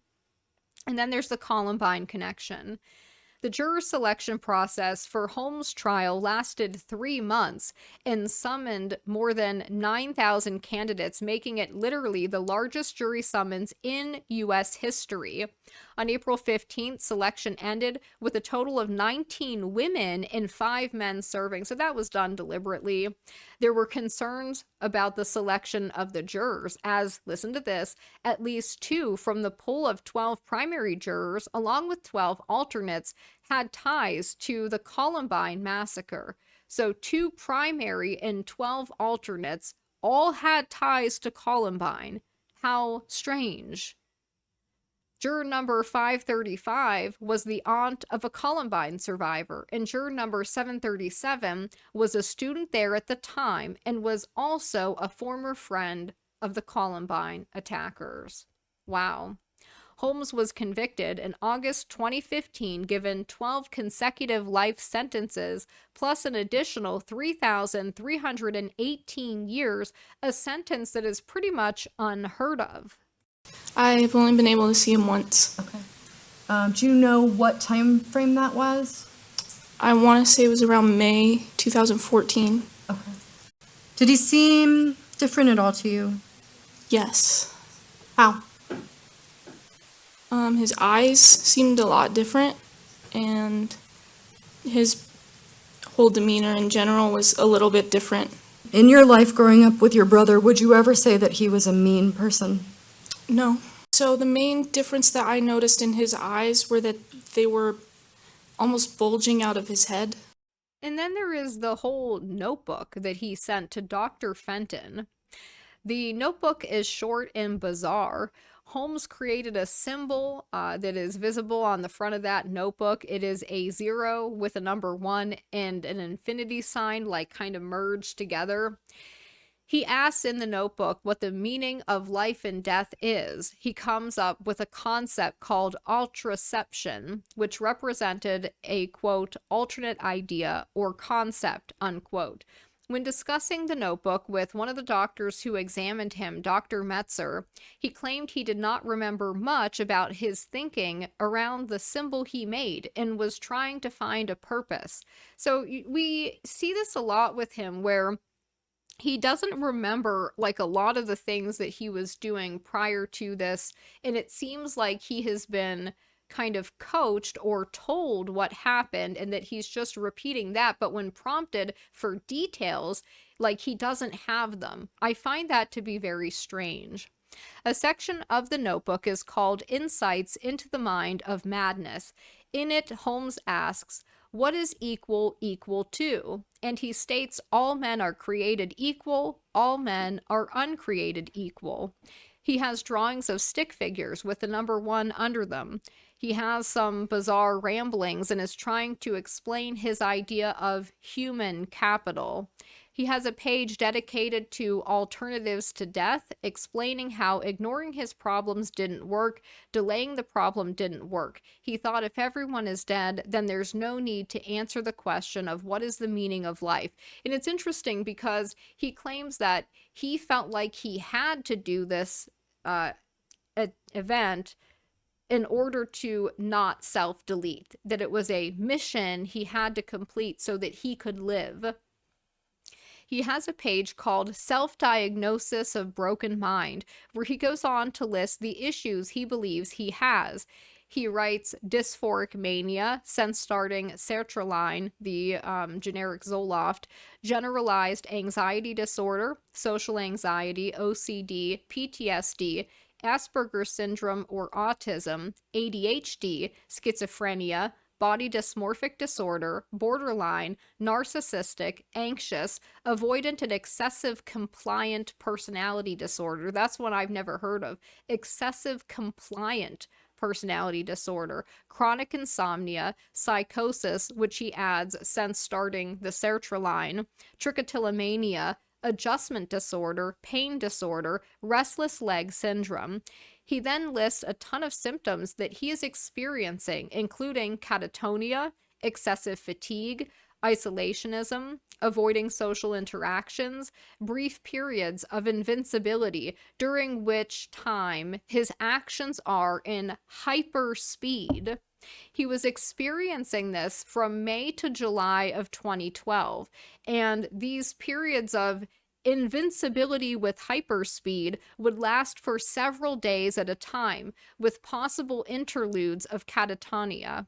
Tiredness, fleeting moments of things in peripheral vision, kind of like a light flicker, he says. And I just think about the flicker fusion that he was working on, and yet these are things he's seeing in his peripheral vision, like flickers. Other time, spotchy movement in peripheral vision, like a crow or beetle.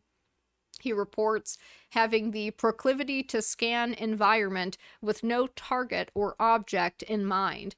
Recurring return to mirror to look at appearance, particular attention to hairstyling, concern with teeth and jaw, concern with nose, concern with his pee-pee, an inability to communicate what I want to say, though I can understand it, difficulty concentrating for more than 15 minutes, an odd sense of self, views himself as divided, random and no apparent cause of back pain. He would get throbbing, achy lower back, obsession to kill, and hair pulling.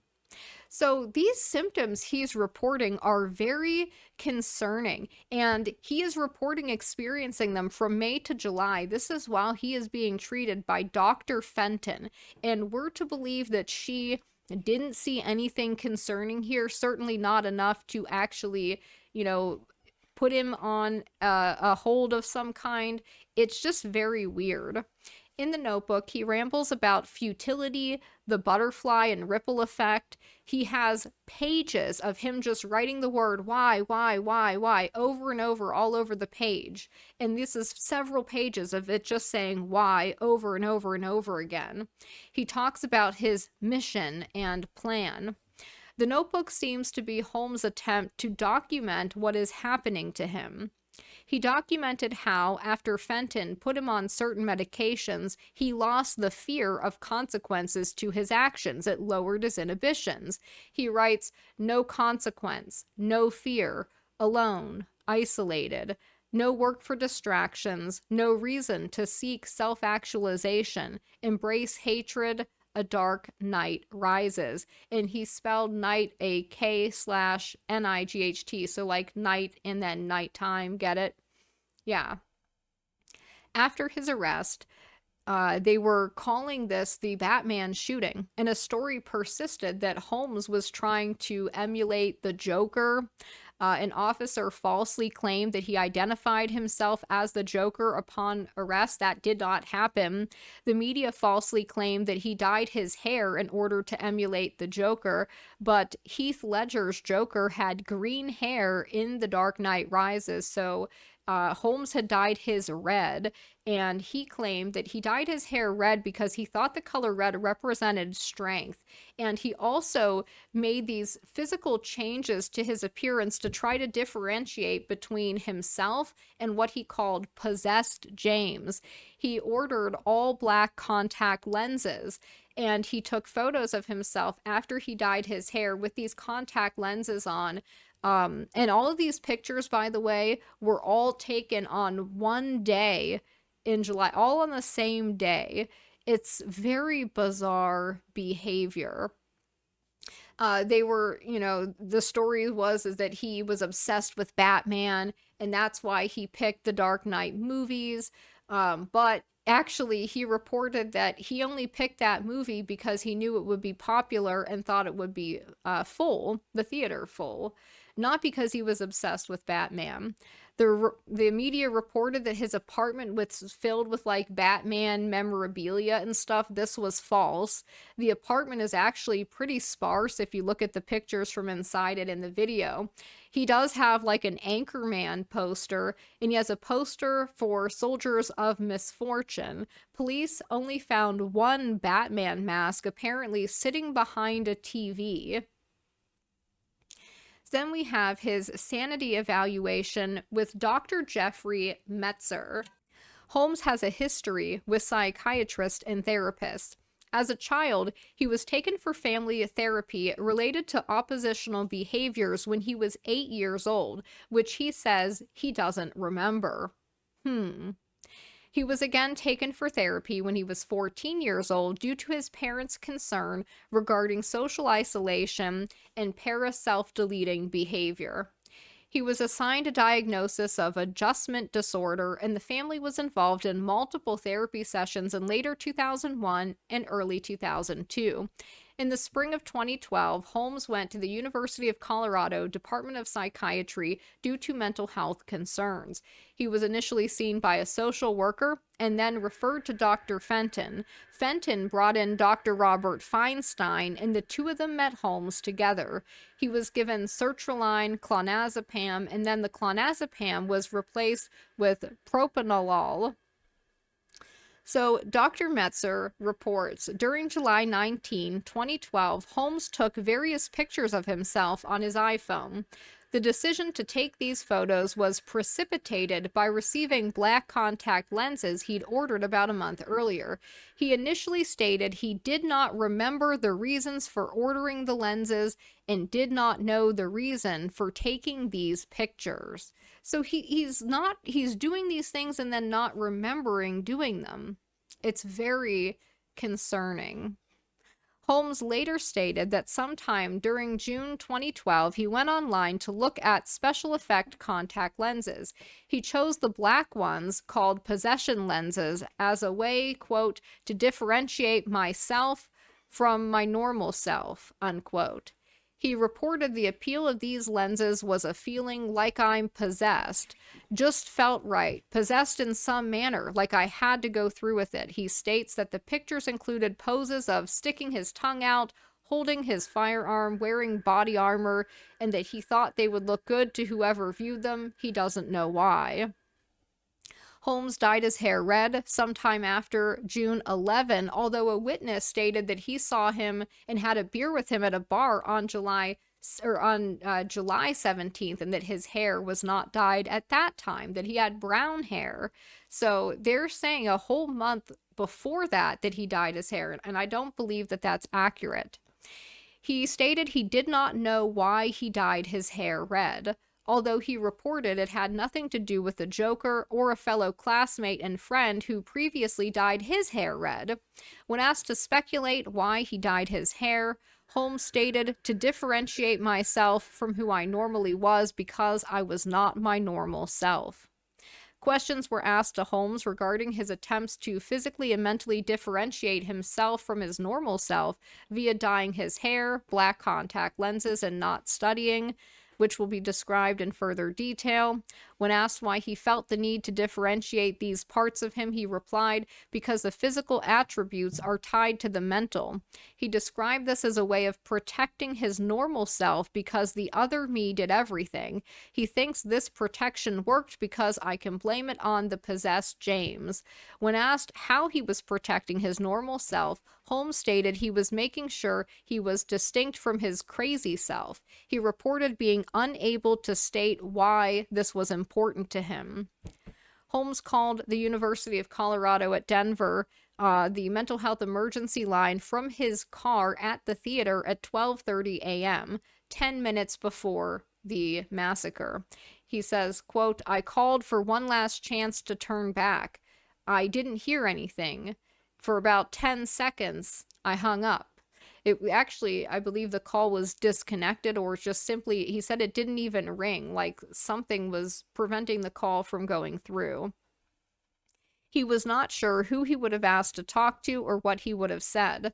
A police report indicated that the operator stated there was only silence on the other end of the line, which was consistent with Holmes' report. He did not say anything when on the phone. When asked in a later interview why he wanted one last chance to turn back, Holmes replied, I don't know, doubts, I guess. Dr. Gurr's report indicates Holmes described experiencing a call for action that was directly related to his spree. Although Holmes did tell me talking with another person led him to feeling the need to take action, he made it clear that he has not used the phrase call for action. During the interview with detectives, before his rights were read to him, he asked whether any children had been hurt. Holmes told me this question was prompted by seeing some sort of sign about children in the police station. He reported being concerned whether any children had been hurt because children are very innocent. He learned during the next day when watching the news that a 6-year-old child had passed away, and he reported feeling sad about this loss. Further, in his notes, it says, included irrational behavior. He thought he was psychotic when at Denver Health Medical Center because he had an out-of-mind experience that involved, quote, looking down at my own treatment. This almost sounds like an NDE or something. Like he is seeing himself looking down at himself, like an out-of-body experience. I think that that's really creepy. He thought he might have been psychotic at the time of the spree because, quote, looking back, I can see myself in the third person. What? What? Dr. Woodcock described the most striking clinical manifestations demonstrated by Holmes to include the flatness of his affect and disassociation of affect. For example, midway through the interview, Holmes appeared to be uncomfortable and possibly a little angry. At that point, Dr. Woodcock asked him how he felt. Holmes was reported to have, quote, looked at me with disdain. He said he was bored, unquote. Dr. Woodcock indicated Holmes' dissociation of affect was profound throughout the interview. He appeared to be generally without any sense of angst, conflict, or regret regarding his actions. However, affect was demonstrated when Holmes was asked about the impact of his actions on his family. He appeared to demonstrate a sincere sense of regret concerning the effects it would have on his family. He appeared to intellectualize and dissociate his affect when asked to talk about the impact of his actions on the families of the victims.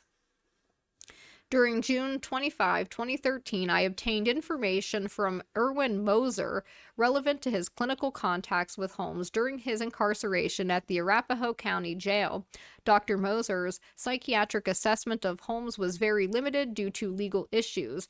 Dr. Moser's assessments were essentially limited to assessing relevant safety issues during Holmes' incarceration. In November 2012, Holmes began not eating due to becoming paranoid that his food was being poisoned. Holmes stated he had been moved to another cell and started receiving a sack lunch that had been labeled with SS, which he interpreted to refer to the Gestapo. He subsequently required hospitalization at the Denver Health Medical Center due to an apparent delirium that appeared to have been metabolically caused by dehydration. Right. He was just dehydrated. At that time, he was started on an antipsychotic medication, risperidone, an antidepressant medication, Lexapro, and congenitin for helping. Wow. Dr. Sather had at least 2 clinical contacts with Holmes during November 2012 due to his self-injurious behaviors and ideation. This was around the time prior to his transfer to Denver Health Medical Center, which will be summarized in the next section. He was observed by a deputy to be jumping off his bunk around that time. Holmes told me he was likely trying to hurt himself. During this period of time, he had demonstrated overt psychotic thinking. Specifically, Holmes stated that he thought that during the previous week he had been in a puzzle game that apparently somehow involved Peter Pan in a green vest. This is like MKULTRA flags all over it. It was Dr. Sather's impression that such thinking represented psychotic thinking in contrast to malingering. In fact, she was about to initiate a process to transfer him to the Colorado Mental Health Institute, Pueblo, for further evaluation and treatment. However, this process was not carried out because he was subsequently transferred to Denver Health Medical Center. They wanted him treated at Denver. While at Denver Health Medical Center, Holmes was reported to have made bizarre comments about pulling away from people and drinking their blood. When he was back at the Arapahoe County Jail, Holmes did not remember making such statements, but did remember having such thoughts. Holmes was apparently unable to provide Dr. Sather with an explanation for his reasons that he stopped eating during the days prior to his admission to DHMC. Throughout his incarceration at the Arapahoe County Jail, Holmes demonstrated a very flat affect. In addition, His appearance was remarkable for pupil dilation and usually looking very alarmed. He generally stays in his cell most of the time and was reported to have not to have made any connections with other people, inmates, or staff at the jail, and seems to have no interest in doing so. There have been 2 incidents of him lunging at nurses for no reason that were unclear. He subsequently reported no memory of these events. Attempting to converse with Holmes was described as a very difficult process due to his obvious difficulty communicating with people. He frequently appears very confused when asked even simple questions. His difficulty in communicating appeared to be due to a thought disorder, and he reportedly had very autistic-like qualities. Holmes was admitted to Denver Health Medical during November 15, 2012. Information was obtained from Rachel Davis during July 3, 2013 by telephone. Dr. Davis did the admission psychiatric evaluation of Holmes about 1.5 hours prior to her assessment. Holmes had received Haldol 5 milligrams intramuscular. Dr. Davis described Holmes as being very disorganized and definitely psychotic. He had odd body postures, gave random answers to questions, sticking his finger up his rear and smearing feces. Her admission notes include the following: 24-year-old male brought in by police from jail to CCMF who presents with altered mental status. Patient has fewer disturbances. Psychiatry was consulted to assess altered mental status, self-harming behavior, disorganization, and to make medication recommendations. Per notes from jail, patient has been engaging in increasingly bizarre, disorganized, self-injurious behaviors. He has intermittently been refusing to wear clothing or to eat or drink. He was noted to be licking the walls, defecating on the floor, smearing feces. The patient was noted to eat paper.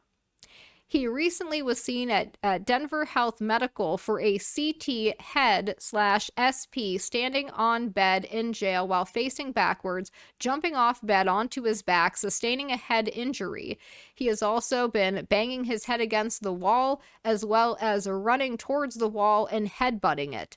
Patient was noted to be talking to himself in jail and told people he was not sure if they were real or not. On exam, patient was disorganized, appeared to be depressed as well, is responding to internal stimuli.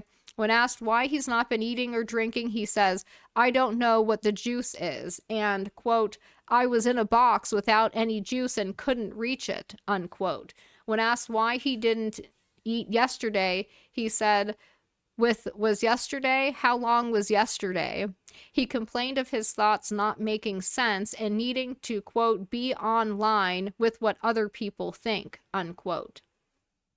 When asked why he was in jail, he said, "Because I pulled away from people I knew. I drank their blood." He said, "I took the blood that was not mine to take, and it was unfair." He said it was selfish. Patient denies wanting to delete so he can, quote, help people that take things from other people, unquote. Per the police in the room, patient was markedly different after receiving the Haldol. Prior to the administration of Haldol, he was repeating nonsensical phrases such as shadow point over and over. They also said he was more engaged and organized after receiving the Haldol. Impression: patient presents as psychotic with catatonic features. He has been engaging in bizarre behavior, has a disorganized thought process at times, perseverating on food and drink. He appeared to be responding to internal stimuli and endorsed auditory hallucinations. Catatonic features include selective mutism, rigid posturing at times, ectolalia. The etiology of psychotic symptoms is unclear at this point, requires further medical workup and psychiatric evaluation. Holmes was noted to have a positive response to Haldol and Ativan. Soft limb restraints were required upon admission due to Holmes' disorientation, aggressiveness, grabbing behaviors, and obvious confusion. These restraints were 2-point restraints by the second day of his hospitalization. He was noted to pull at his IV if he was not restrained. So they literally had him restrained and were like forcibly medicating him. By November 17, 2012, restraints were removed for medical reasons since the staff thought they were no longer needed to prevent him from hurting himself and pulling out his IV, although restraints were continued by correctional officers due to security regulations. A November 16, 2012 note by Dr. Jennifer Fraser indicated Holmes did not know where he was. Electrolyte imbalance and urinary retention present. Psychotic symptoms continued to be present. A November 16, 2012 psychiatric progress note, co-signed by Dr. J. Craig Holland, documented Holmes stated that he had not been eating for a few days because it made him sick and that the voices sometimes told him not to eat. He continued to demonstrate poor insight and judgment. Risperidone prescribed for acute agitation psychosis. This progress note also included the following information. Patient reports he is in a shadow box and that voices tell him to get water. Patient also reports when asked about self-injurious behavior, he has, quote, bitten his arm for food before. When asked what kind of food, patient reported proteinaceous.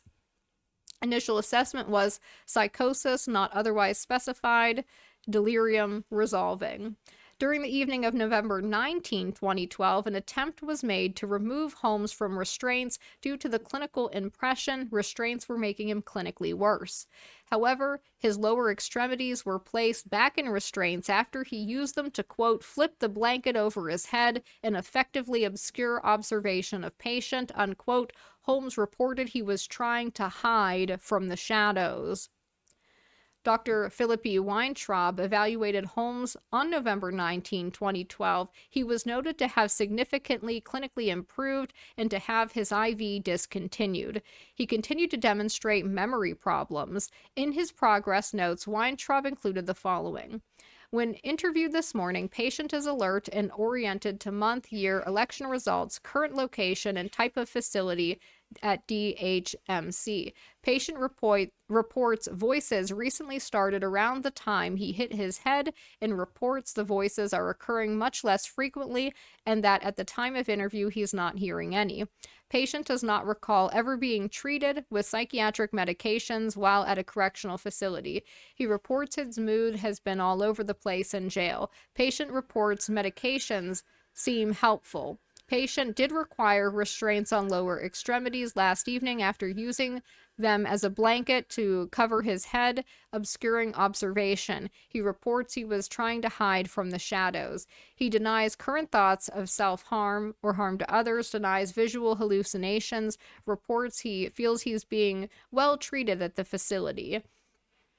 Dr. Metzer found that the shooting was a direct result of Holmes' chronic psychotic illness, without which these crimes could not have occurred, unquote, and Metzer also found that Holmes', quote, appreciation of the wrongfulness of his actions was significantly impaired, unquote.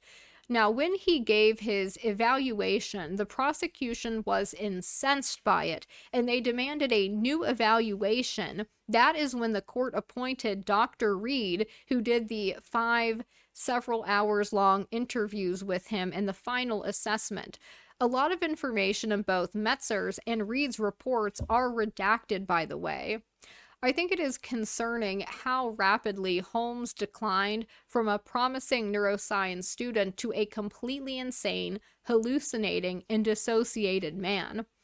I think he was involved in some type of MKUltra style experiment, but seems to have tried to disrupt his programming, or he at least seemed to be aware that something was happening to him when he tried to reach out to Dr. Fenton for help. Fenton increased his meds after he reported that he was feeling worse. He reported that it was causing him mania. She then increased his medications to toxic levels. I find that to be disgusting. Holmes was subjected to hypnotherapy, perhaps while on a slew of drugs in the 2 years prior to his video interviews with Dr. Reed. I asked this question, did that happen? I don't think it would be, out of the norm to suggest that, considering what we read about MKUltra and what they were doing to people, and that this was being conducted at medical centers, at universities.